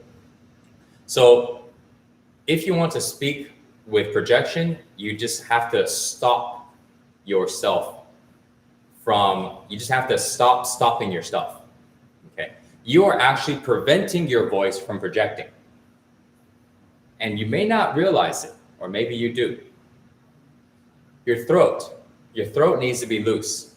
If your throat is tight, because there's tension there, then you can't project your voice. You're trying to force, but the voice is not coming out very loud. So you need to go ahead and loosen up the throat. You got to let go of the tension in all the areas. When we let go of the tension in the body, the energy flows.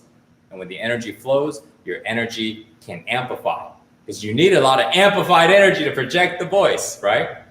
But in order to amplify the energy, we got to release the tension. We got to stop the blockage of the energy. And to do that, goes back into first feeling the energy, releasing what is there, and then the energy opens up. Yeah.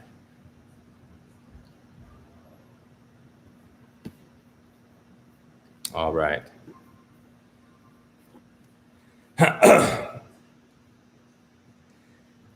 Okay, so we're just having a little bit of technical issue. We just realizing this now. We just want to let everyone know how to use the discount code and how to go to the website.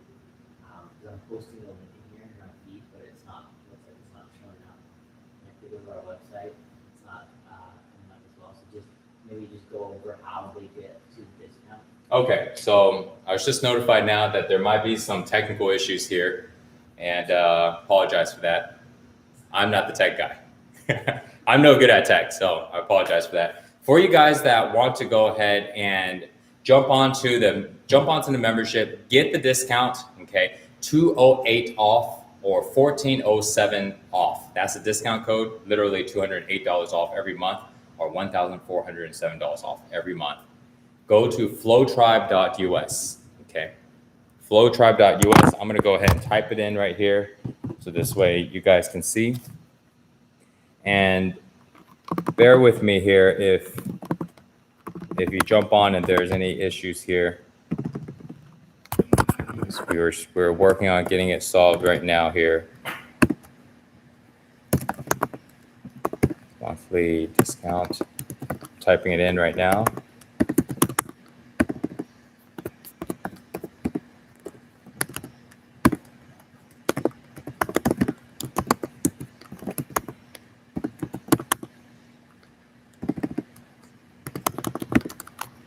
And also right now I am giving away one-on-one coaching calls to anybody that signs up during this live, okay? Let me go ahead and post this. I'm gonna pin this now. Okay. So I just pinned it. The website is www.flowtribe.us. 208 off or 1407 off. Literally, that is $1,407 off or $208 off per month, making the membership right now to be $89 a month or $590 per year. You're paid up for the rest of the year. You're literally saving like half the year. I made it this way because I am looking for people that are committed to making a change, that are committed to helping people by first helping themselves. Okay, I'm looking for committed people. I'm looking for people that are ready to make the change. You got to know your why. This is not burn body fat, lose weight. This is not go create this. This is serious work. This work here is going to change your entire life. When you can be able to get out of your mind and you're able to deal with people and handle situations, when you can get yourself out of the way and express everything that you want to express without being in the way, without dealing with anxiety, your entire life changes. Your relationship changes, your work changes, your health changes, everything changes. You access into flow state. And so this seminar today was called Mind Body Flow State. And we haven't dived into much into flow state, but we've actually been talking about it the whole time. Flow state is the state that when you aren't dealing with overthinking, you aren't dealing with anxiety, none of those things actually can exist when you're in that state of consciousness. When you're in flow, you're present. Actually, it's being present. When you're present, you're in flow. Presence and flow state consciousness is the same thing. When you're in flow, you're able to do everything confidently. There is no second guessing yourself. This has nothing to do with whether or not you're getting smarter or having more skill sets. This has to do with you not stopping yourself from doing what you are capable of doing. So that means when you think about what you want to create right now in your life, what would be stopping you from doing something right now? If you weren't stopping yourself, then that means every day you're doing something.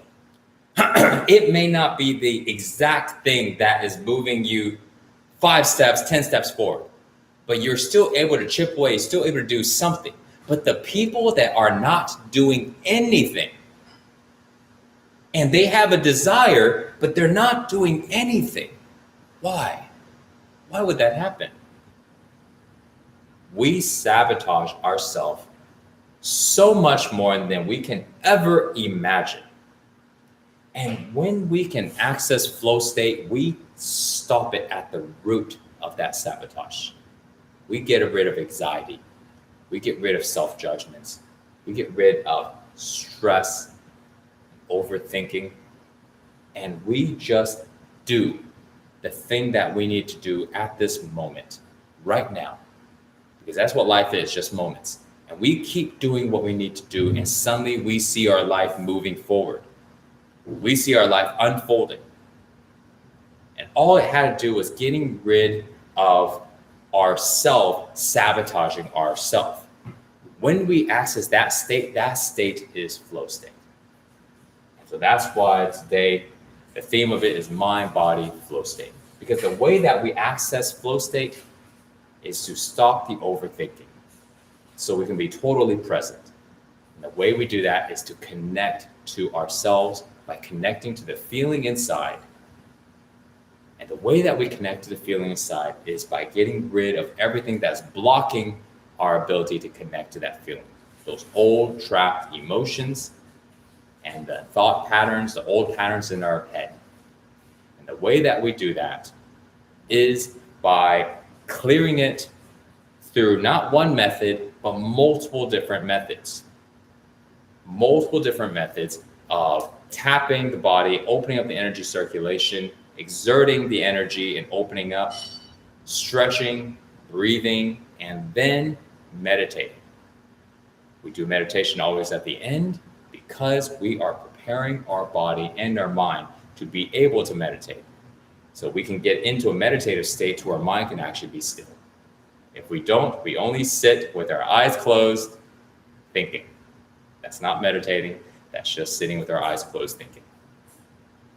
So we do that, and we can stop the overthinking, and we can get into flow state. Okay. So If you guys have any questions with that, please post in the comments. I just posted that link on top. So again, looking for people who are serious about getting started. And I would love to go ahead and work with you and help you, take you to where you are now, to where you want to go. Teach you how to get into flow state. Okay. So I got a couple more questions coming through. All right. So Matt just gave me how to train with an injury. Okay. Okay. It's a great question. So how do we train through an injury? So first of all, it depends on what the injury is. Okay. It depends on what the injury is and what your capacity in understanding body movement. If you have a high capacity of it, then it would be easier because then you are aware of how to move your body more. If you're not, then it'd be a little tougher. But here's a general way to train through all injuries. When you're injured in a body, the way that you train is not to go ahead and progress in any type of movement or get stronger or anything like that. It's literally just to go ahead and help your body heal. That's it. It's to help healing. It's not to progress. So we have to make sure that we got that part. Some people try to progress when they're injured. No, don't try to progress when you're injured, especially at least not in that area. If you're injured in your shoulders, you might be able to progress in your thighs, but you're not going to progress in anything that involves using your shoulders. Okay. If you're injured in your toes, you may progress in building more biceps, or you may progress in something else, but you're not going to progress in running because it uses your toes. Okay. So let go of the progression part. You're only training when you're using that injured part, your only training is to help with healing, help with recovery, not with progression. So the way that we go and heal it is giving it proper movement, not for exertion, but only to allow circulation to continue in that area. If no circulation, you cannot heal. Okay. Nutrients can't get to that area, the blood can't get to the area. That area needs circulation. When you send our soldiers in, clean it up, get out. Okay. We need to move toxins out. You got to open up the circulation and keep it open. That's where the movement comes in. So if I injured my shoulder, I'm not there trying to go and make it stronger, but I want to go ahead and increase the circulation, keep the circulation there. So I might go ahead and do some movements like this. But let's say I go here and it hurts, but I go right here and it doesn't hurt. So then I just move just like this, very gentle. This is not going to make my shoulder stronger. But right now, if my shoulder is injured, this is going to cause the muscle in this area to constantly contract, cause blood to be flowing in this area. It causes a little bit of pain, but we want to gauge the pain. We don't want to get it to like a 10 or a 9 or something. We want to get it to maybe like a 6, like 5 or 6, because the pain is also letting us know that how far are we to injuring it more. Okay, so getting to a mid pain is okay. Getting to too high of a pain means you're going to get re-injured and you need to stop.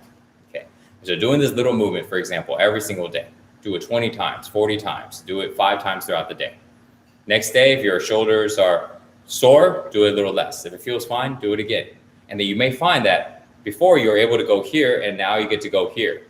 And then now you get to go here. Now you can get to go full range of motion, but you don't have power in it yet, but now you can go full range of motion. It doesn't hurt. So you keep doing it.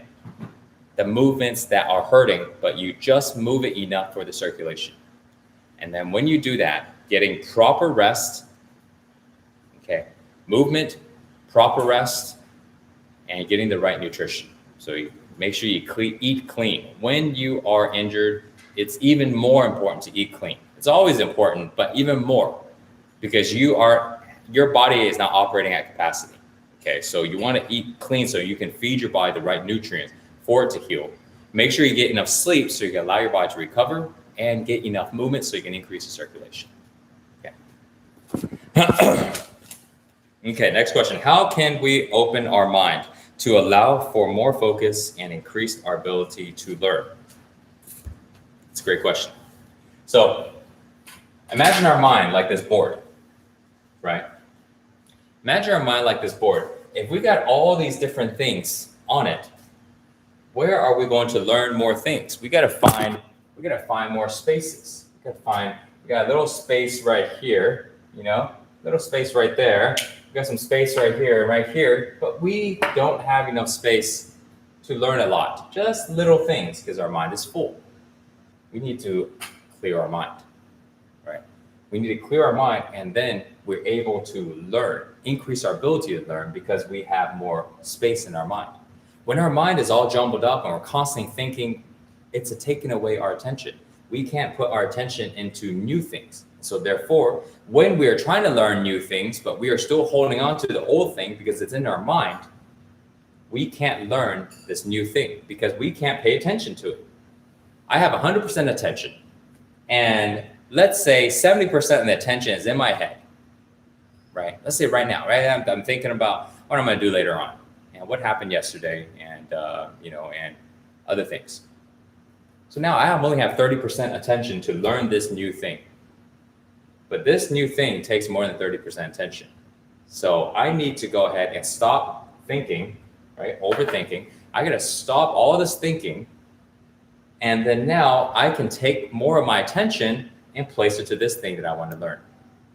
So let's say I go ahead and stop the overthinking. I take the 70% and I place it here with the 30 that I already had. Now I have 100% attention on what it is that I'm learning.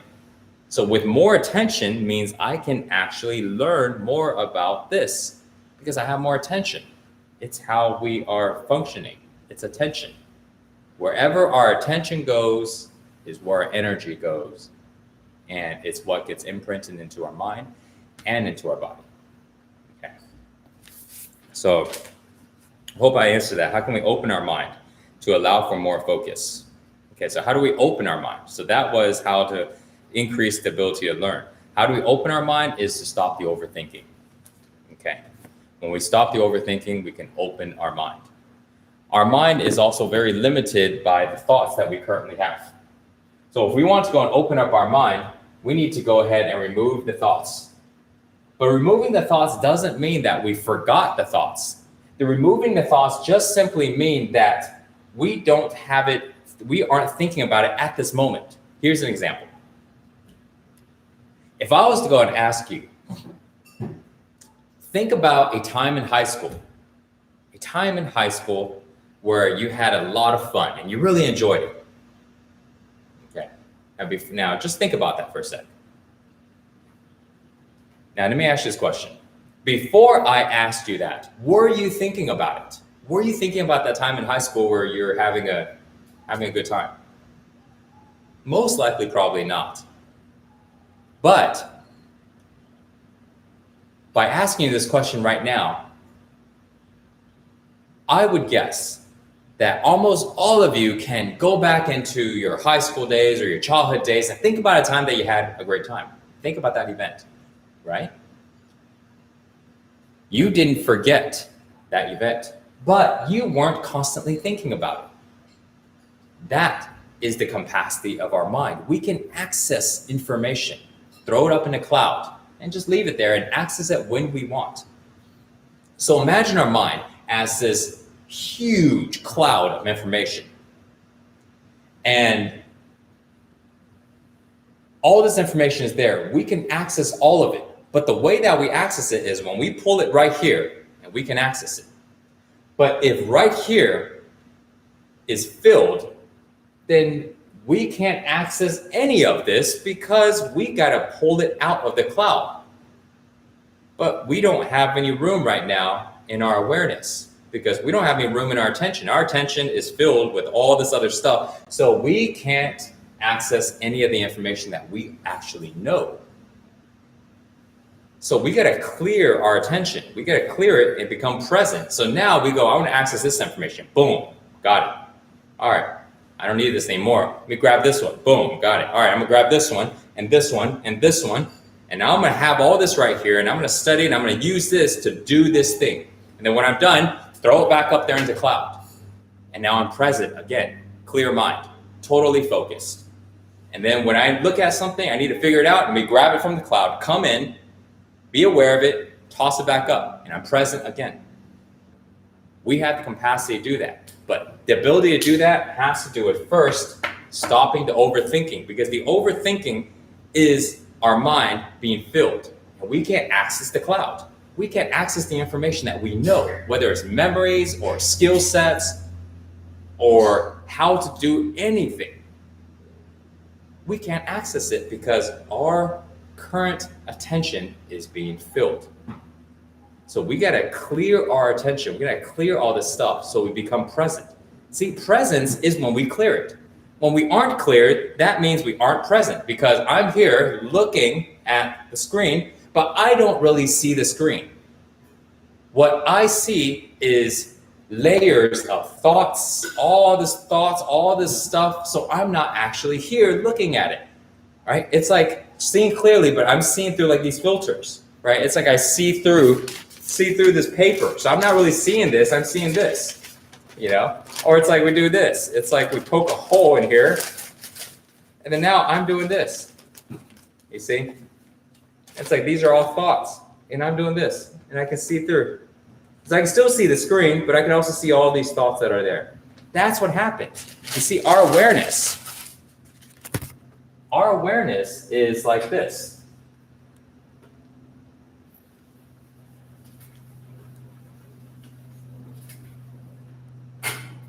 Imagine that if this is our attention, or this is in front of us, right? The box. Hopefully you guys can see this, okay? When we have a active mind, this is what we can see. We can see through a little hole. All of this is filled with thoughts. Okay? Every single line here is a thought. This is a thought. All these are thoughts. And so we don't see actually what's in front of us. We see through a small little hole because there's too many thoughts around. It's too loud. So then what we do is we got to clear the thought. And every time when we clear a thought, we see a little more. And we see a little more. And so when we start to clear the thoughts, what will happen is we will do something like this.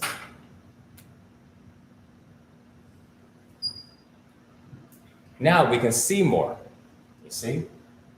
Now we can see more, and we still have some thoughts here, because maybe these thoughts are needed right now, all right? These thoughts are needed right now.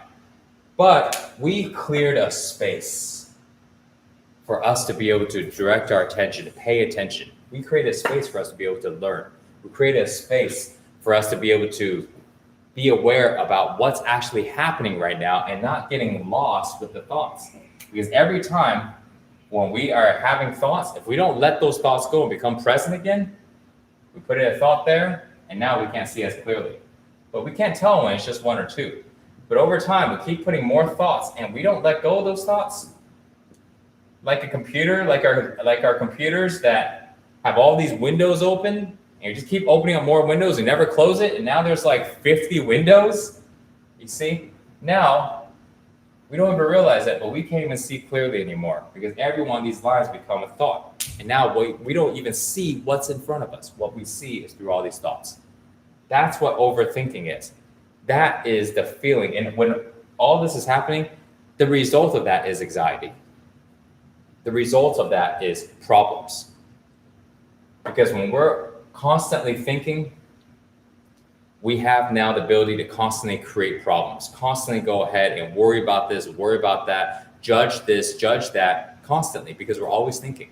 When we go ahead and clear a lot of this, we can keep some thoughts up if we need it. But then we clear it, now we always have a space for us to go ahead and connect back to ourselves, a space where we can be quiet and we can actually analyze the things that are happening right now. But we can't analyze it. We can't fully be making the best choices because our cup is too filled. We've got too many things in our mind. And so most of the time what happens is people will go and take a vacation. They will go into nature. They'll try to go ahead, separate, and try to clear the thoughts. But what happens if you can't do it every single time that you need your thoughts cleared? Because you can't go on vacation all the time, right? You can't go and take 3 days off, a week off, 2 weeks off. You can't do it all the time. You can't walk away for 3 hours. You need to make a decision right now. So that's why you never want to jumble up your mind with all these thoughts and then you can't let them go. You access the thoughts that you need, and then when you're done, you toss them back up into the cloud and you are present again. Okay. So this way, when you go to bed at night, you also don't imprint these thoughts into your mind and into your body. Because remember, every thought that you have creates an imprint into your body. So if you go to sleep at night, but right before you went to sleep, you're thinking about how I'm going to solve this problem. I got this stress going on. This person upsets me. Oh man. And I go to sleep. Now, these thoughts in your mind is creating those feelings. And we know how that feels if we are thinking in that way. You feel upset, you feel stressed. And now these feelings and these thoughts are imprinting in our body and in our mind. We are unconscious of this, but it is happening for the 7 hours that you're asleep. And so now you wake up and you don't feel very good. You felt just like how you did when you fell asleep, problematic. So you got to clear it at night as well as in the morning time. Okay. When you do that, you start your day off fresh.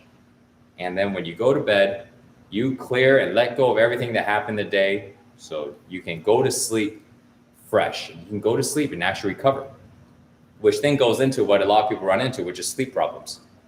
Overthinking again. When you're not overthinking, your mind is at peace and your body is calm. And then you can actually sleep. And if you can't sleep, then it ripples into a whole bunch of other problems. You know. Okay, guys, so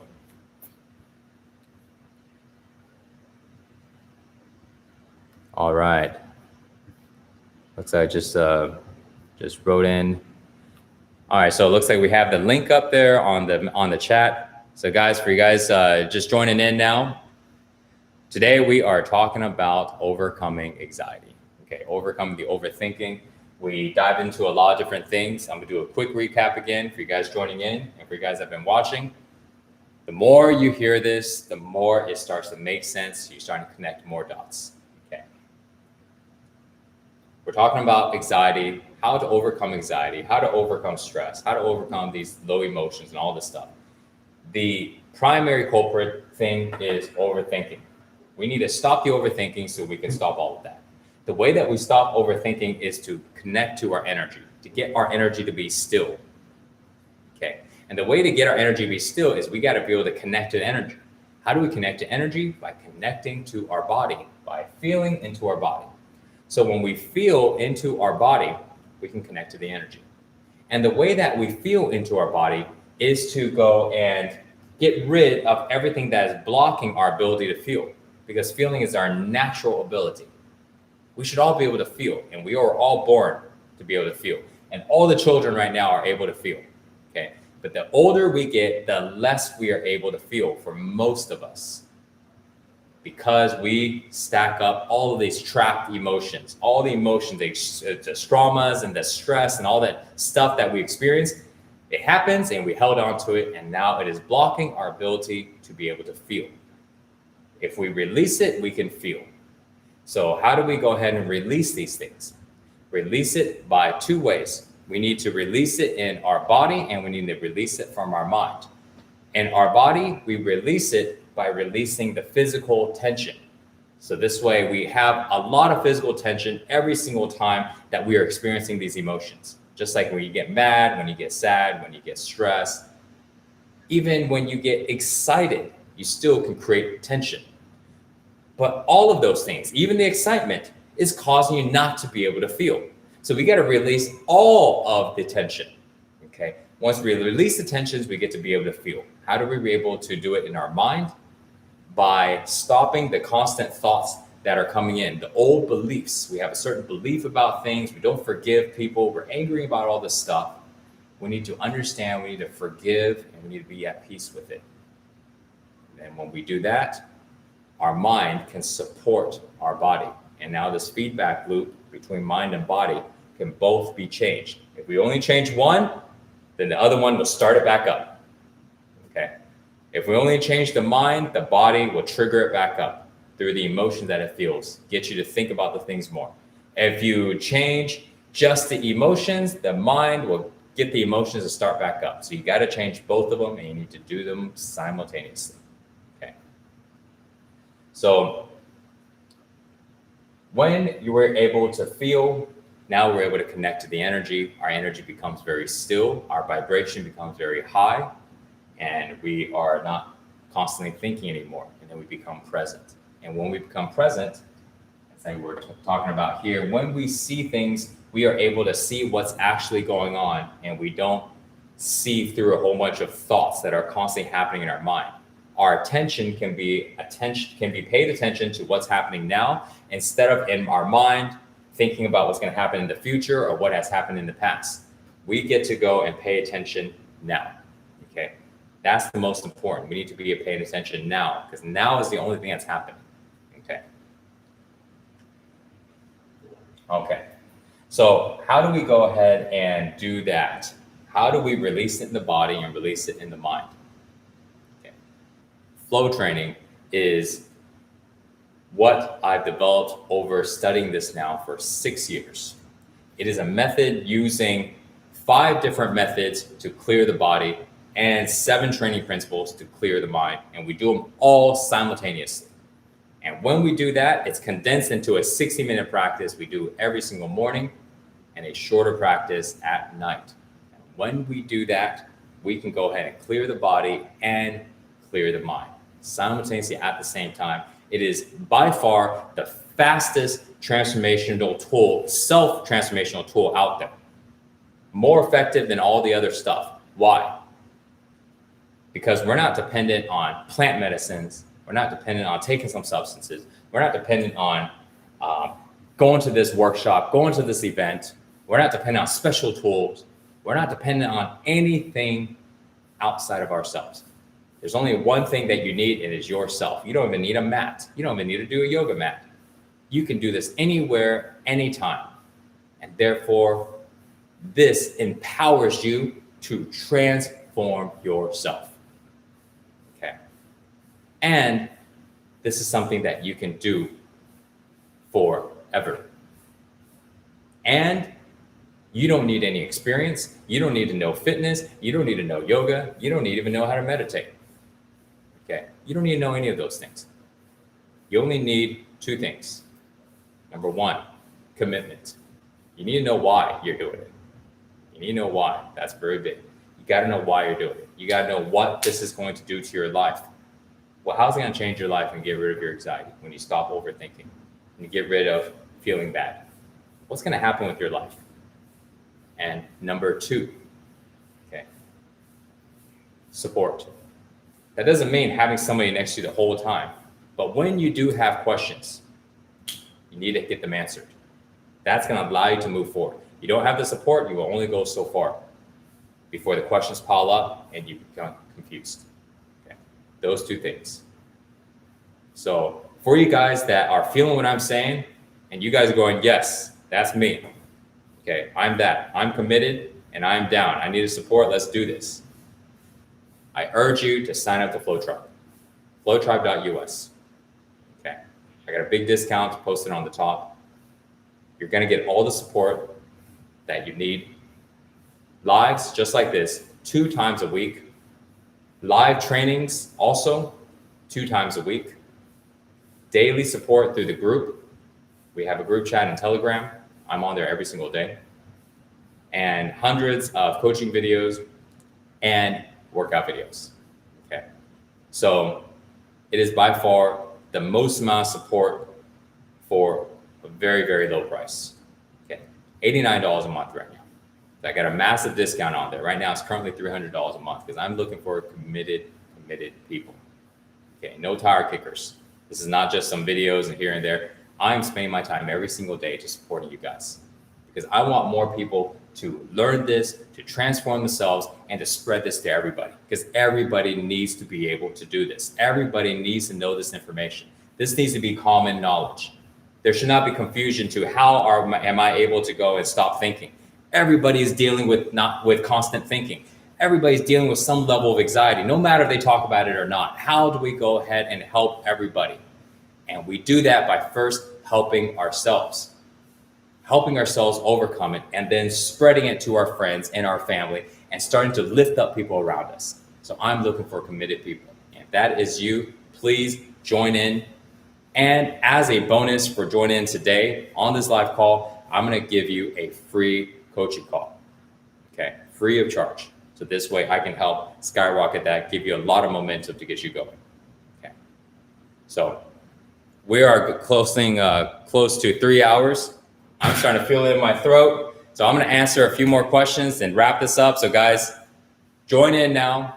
Okay, I only have a limited amount of time for those free coaching calls and also for this discount. So if you feel like this is something that you can say yes to, you understand this and this has helped you, then I urge you to go ahead and join. Okay. And also, we are also offering money back guarantee. 14 days money back guarantee. So this way you can try it out, test it out. And if you don't like it, send me an email and I cancel it for you and refund it all back. Okay, I want you to be happy. All right, guys, so I'm going to answer some questions and then we're going to wrap this up here. So please ask me any questions that you have. Yeah, Matt? so Astra asked, how do you train if you have sore knees or like injury with flow training? And if you come into the membership or the tribe, do you help people with that? Yep. So Matt just told me Asaf asked, how do you train if you have injured knees? How do you do flow training with injured knees? And would I be able to help people in the tribe with that? Yes, I'll be able to help people with that. And how do you train when you have injured knees? You modify the exercise. So for example, let's say if you are doing a drop down arm, right? And we're dropping down the arm. And if you guys can see right here, I'm going to turn this, drop this down here so you guys can see.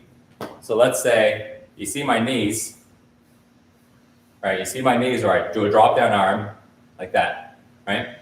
So then if you got injured knees, maybe this hurts your knees. So then what you do, you stop the knees and you just do the drop down arm just like this. Okay. How do you go ahead and do squats if you have injured knees? Well, we can go ahead and modify the squat. If you're squatting and your knees are coming forward like this, then you put a lot of pressure on your knees. So if you squat and you push your hips back, this takes away pressure on your knees. Okay. You can also hold on to a counter, and this way it helps you take more leverage off the knees. If you can't do any type of squat, but we still want to work on lower body, then there's a lot of other moves you can do. You can sit on the ground, or you can just stand up and you can do different types of leg lifts. You can do different types of hamstrings extensions. So there are many ways to be able to work around having injured knees. I trained my mother in flow training and she has a walker. So I'm sure you're probably a little stronger than her. And I trained my dad in flow training and he was in a wheelchair. Okay. So I wanted to make sure that this training was accessible for everybody. And while it's beneficial if somebody has full capacity of their body, even if they don't, you can still do it. That's the power of having so many different methods all combined in one. Is we're not just dependent on certain moves or certain fitness capacities. You are able to go ahead and open up your energy because we have so many different ways of doing so. Okay, so thank you for asking that. All right.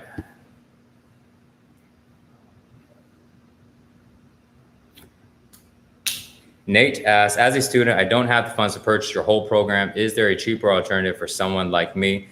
Send me an email. Okay, send me an email to support@flowtribe.us. Okay, send me an email and I'll see if I can give you some type of a student discount, you know.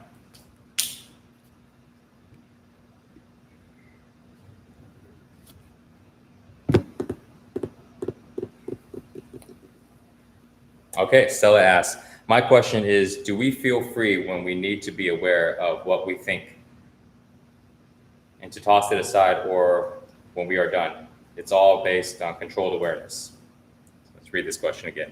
My question is, do we feel free when we need to be aware of what we think and toss it aside when we are done? Do we feel free? It's all based. So I'm not sure if I fully understand the question. I'm gonna read it one more time here. Let's see if I can get my best shot here. Do we feel free? Do we feel free when we need to be aware?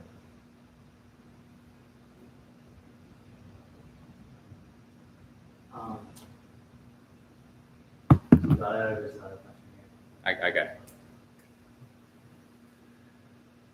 So do we feel free, right? So being aware of our thoughts and then tossing aside and becoming present, does that make us feel trapped in some way? You know, it becomes something very, very natural to do. It becomes something that's very easy to do because it feels like we have weight being lifted off when we throw our thoughts back up into the cloud. And when we do it in the cloud, I stayed in that analogy because of, a lot of people understand it, a tech analogy. But in reality, all we're doing is just we become present. And by becoming present, the thought that we just accessed is gone. But we can access it back if we need it to. But if we don't need to, all we do is become present. And we feel incredibly free because every time when we have a thought, imagine thought is like a small weight. Every thought creates some type of tension in our body.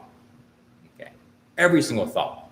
And someone goes, well, wow, I never knew that. I can't even feel it. Right, because not feeling enough. And we don't even know how it feels like to have no thought. So that when we start to let go of every one thought at a time, you will literally start to feel lighter in your body. But you may not know how that feels like right now if you don't know how to let go of the thoughts. So when we clear the thoughts, we don't feel bad. We don't feel like a lot of work. It's actually like letting go of the weights. It's like we carry around this weight when we're thinking and thinking and thinking. And then we're like, oh man, I'm tired of thinking. Let me let it all go. Now it feels so good. We feel so much at ease. We can now actually relax because you can't relax if you're constantly thinking, Now we can actually relax. So it feels really good. And then whenever we need to access the thoughts, we grab it again. But we only hold on to it for as long as we need. In the beginning, it takes a lot of practice, but it will be the most powerful thing that you can develop for yourself. Because we're talking about the ability to be able to use our mind. How can we use our mind when our mind is constantly full? We needed to clear it. Just like if we want to use a cell phone, we got to be able to turn it off. We can't have it constantly buzzing. We got to silence it. Right? But if it's constantly notification nonstop and we don't know how to silence it, this powerful tool that's our cell phone becomes a problem to us. That's what happened with our mind. So by being able to toss it back up to a cloud or clearing it is one of the most rewarding and relieving things that we can ever feel. Hope I answered that question correctly. How can I accept myself? Garzo. So Garzo asked, how can I accept myself?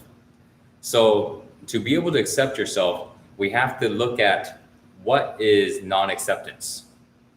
Non-acceptance is constantly thinking about us being different, wanting something more, being somebody that we are currently not, being somewhere else. All of this still has to do with thinking. When we are not thinking and we are present, by default, we accept ourselves. So let me give another way of how to do this. That is the way. But if we look at it as, all right, so I do that in my body, but I still want to have an understanding in my mind. So let's dive a little bit deeper into that. It's a great question. How do we accept ourselves? Well, we accept ourselves by, number one, we stop judging ourselves. We stop thinking that we need to be different.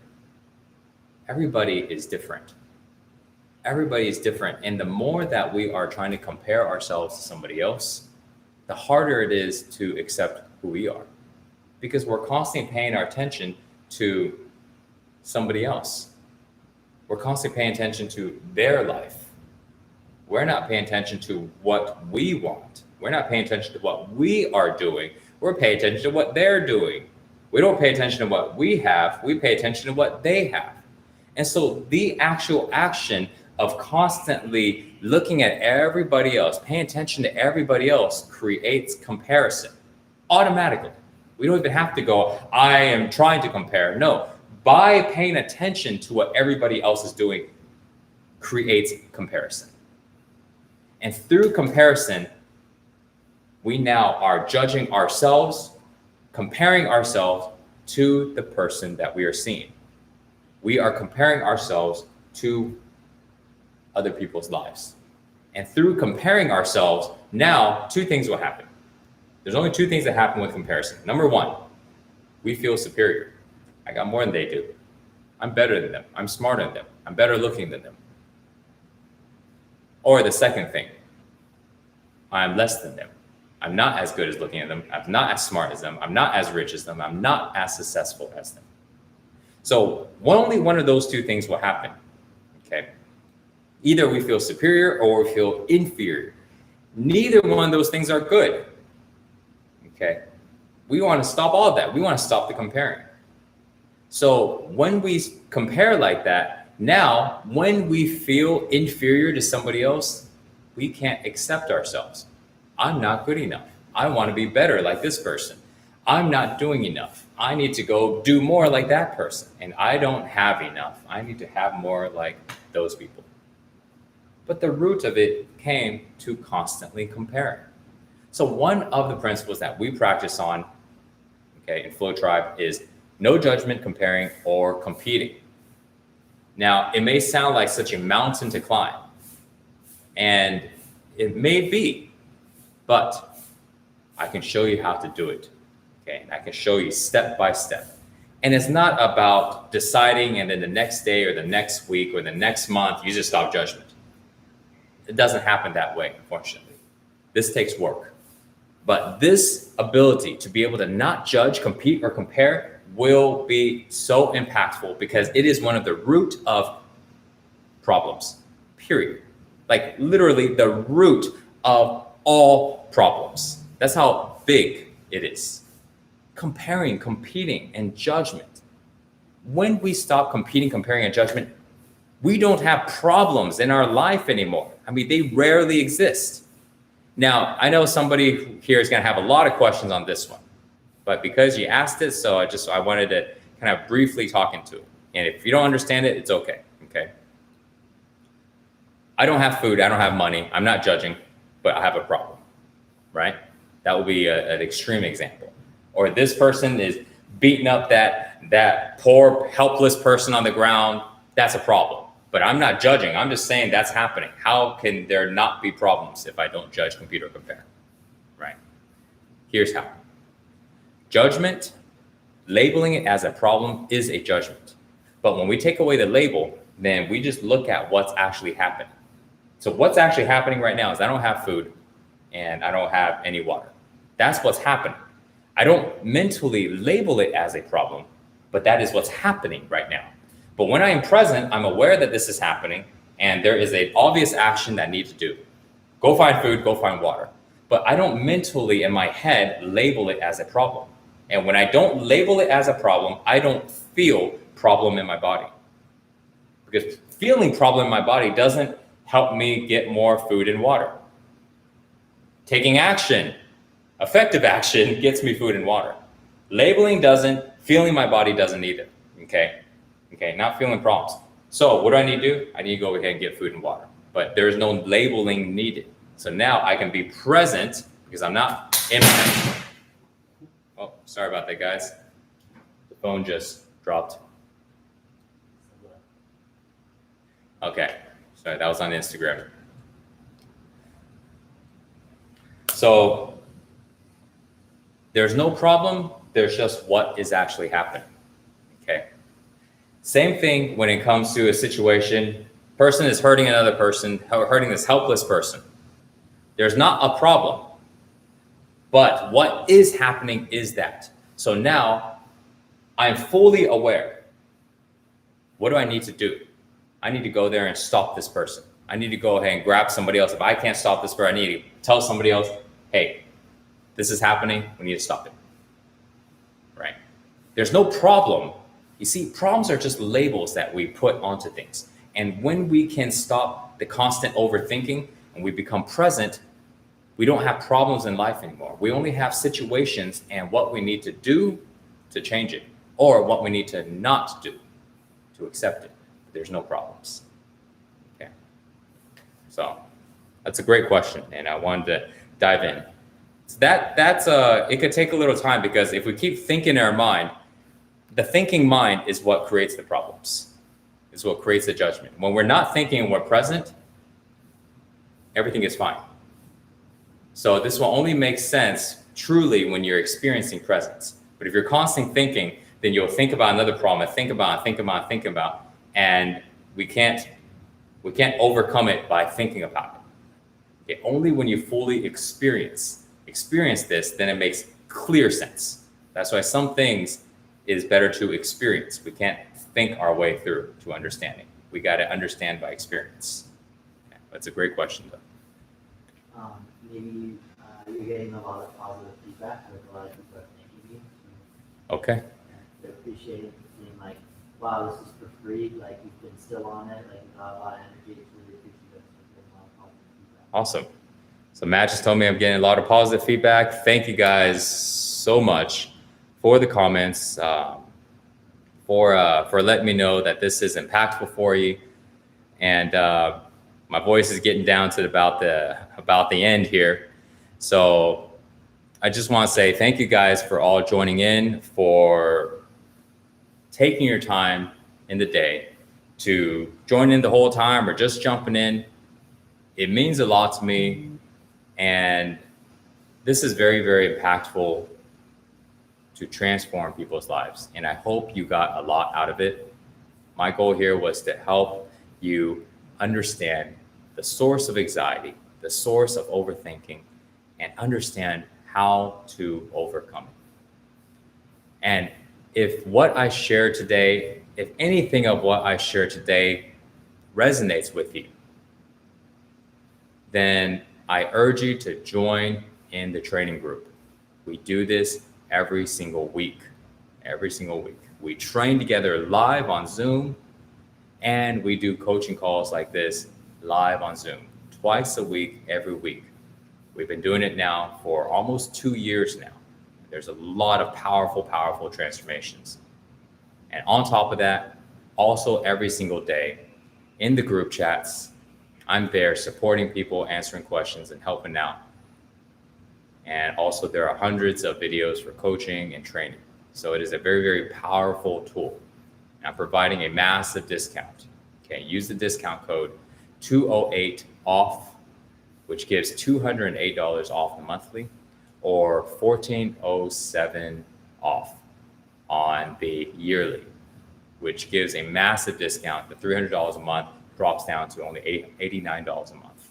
Okay, and the $2,000 a month drops down to, $2,000 a year drops down to $590 for the entire year. Huge discount, because I want people to be in it long term. I want committed people that are ready to make a change. So the last thing is, for people that are joining in today while I'm still here on this call, I'm offering a free coaching session, okay, one-on-one. It's only being on this call. So join now, and I hope to see you there. So I'm going to answer any last questions, and maybe one more question if you guys have one, and then we are done.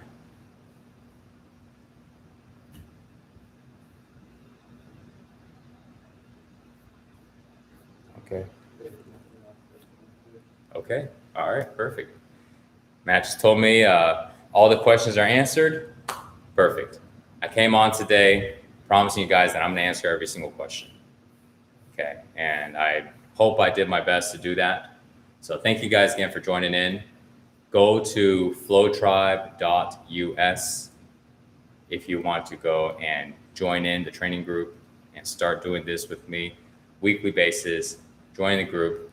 Let's go and stop anxiety. Let's get rid of the overthinking. Let's get our life on track. Okay. So again, thank you guys so much for joining in. I appreciate all of you guys for supporting this channel, for watching the videos, for commenting, for liking, for all this stuff. Please continue to do so. Please share the content. Let's get more people to understand how their mind and their body works, and understand how to overcome anxiety, overcome overthinking. Okay. So thank you guys so much, and see you guys soon.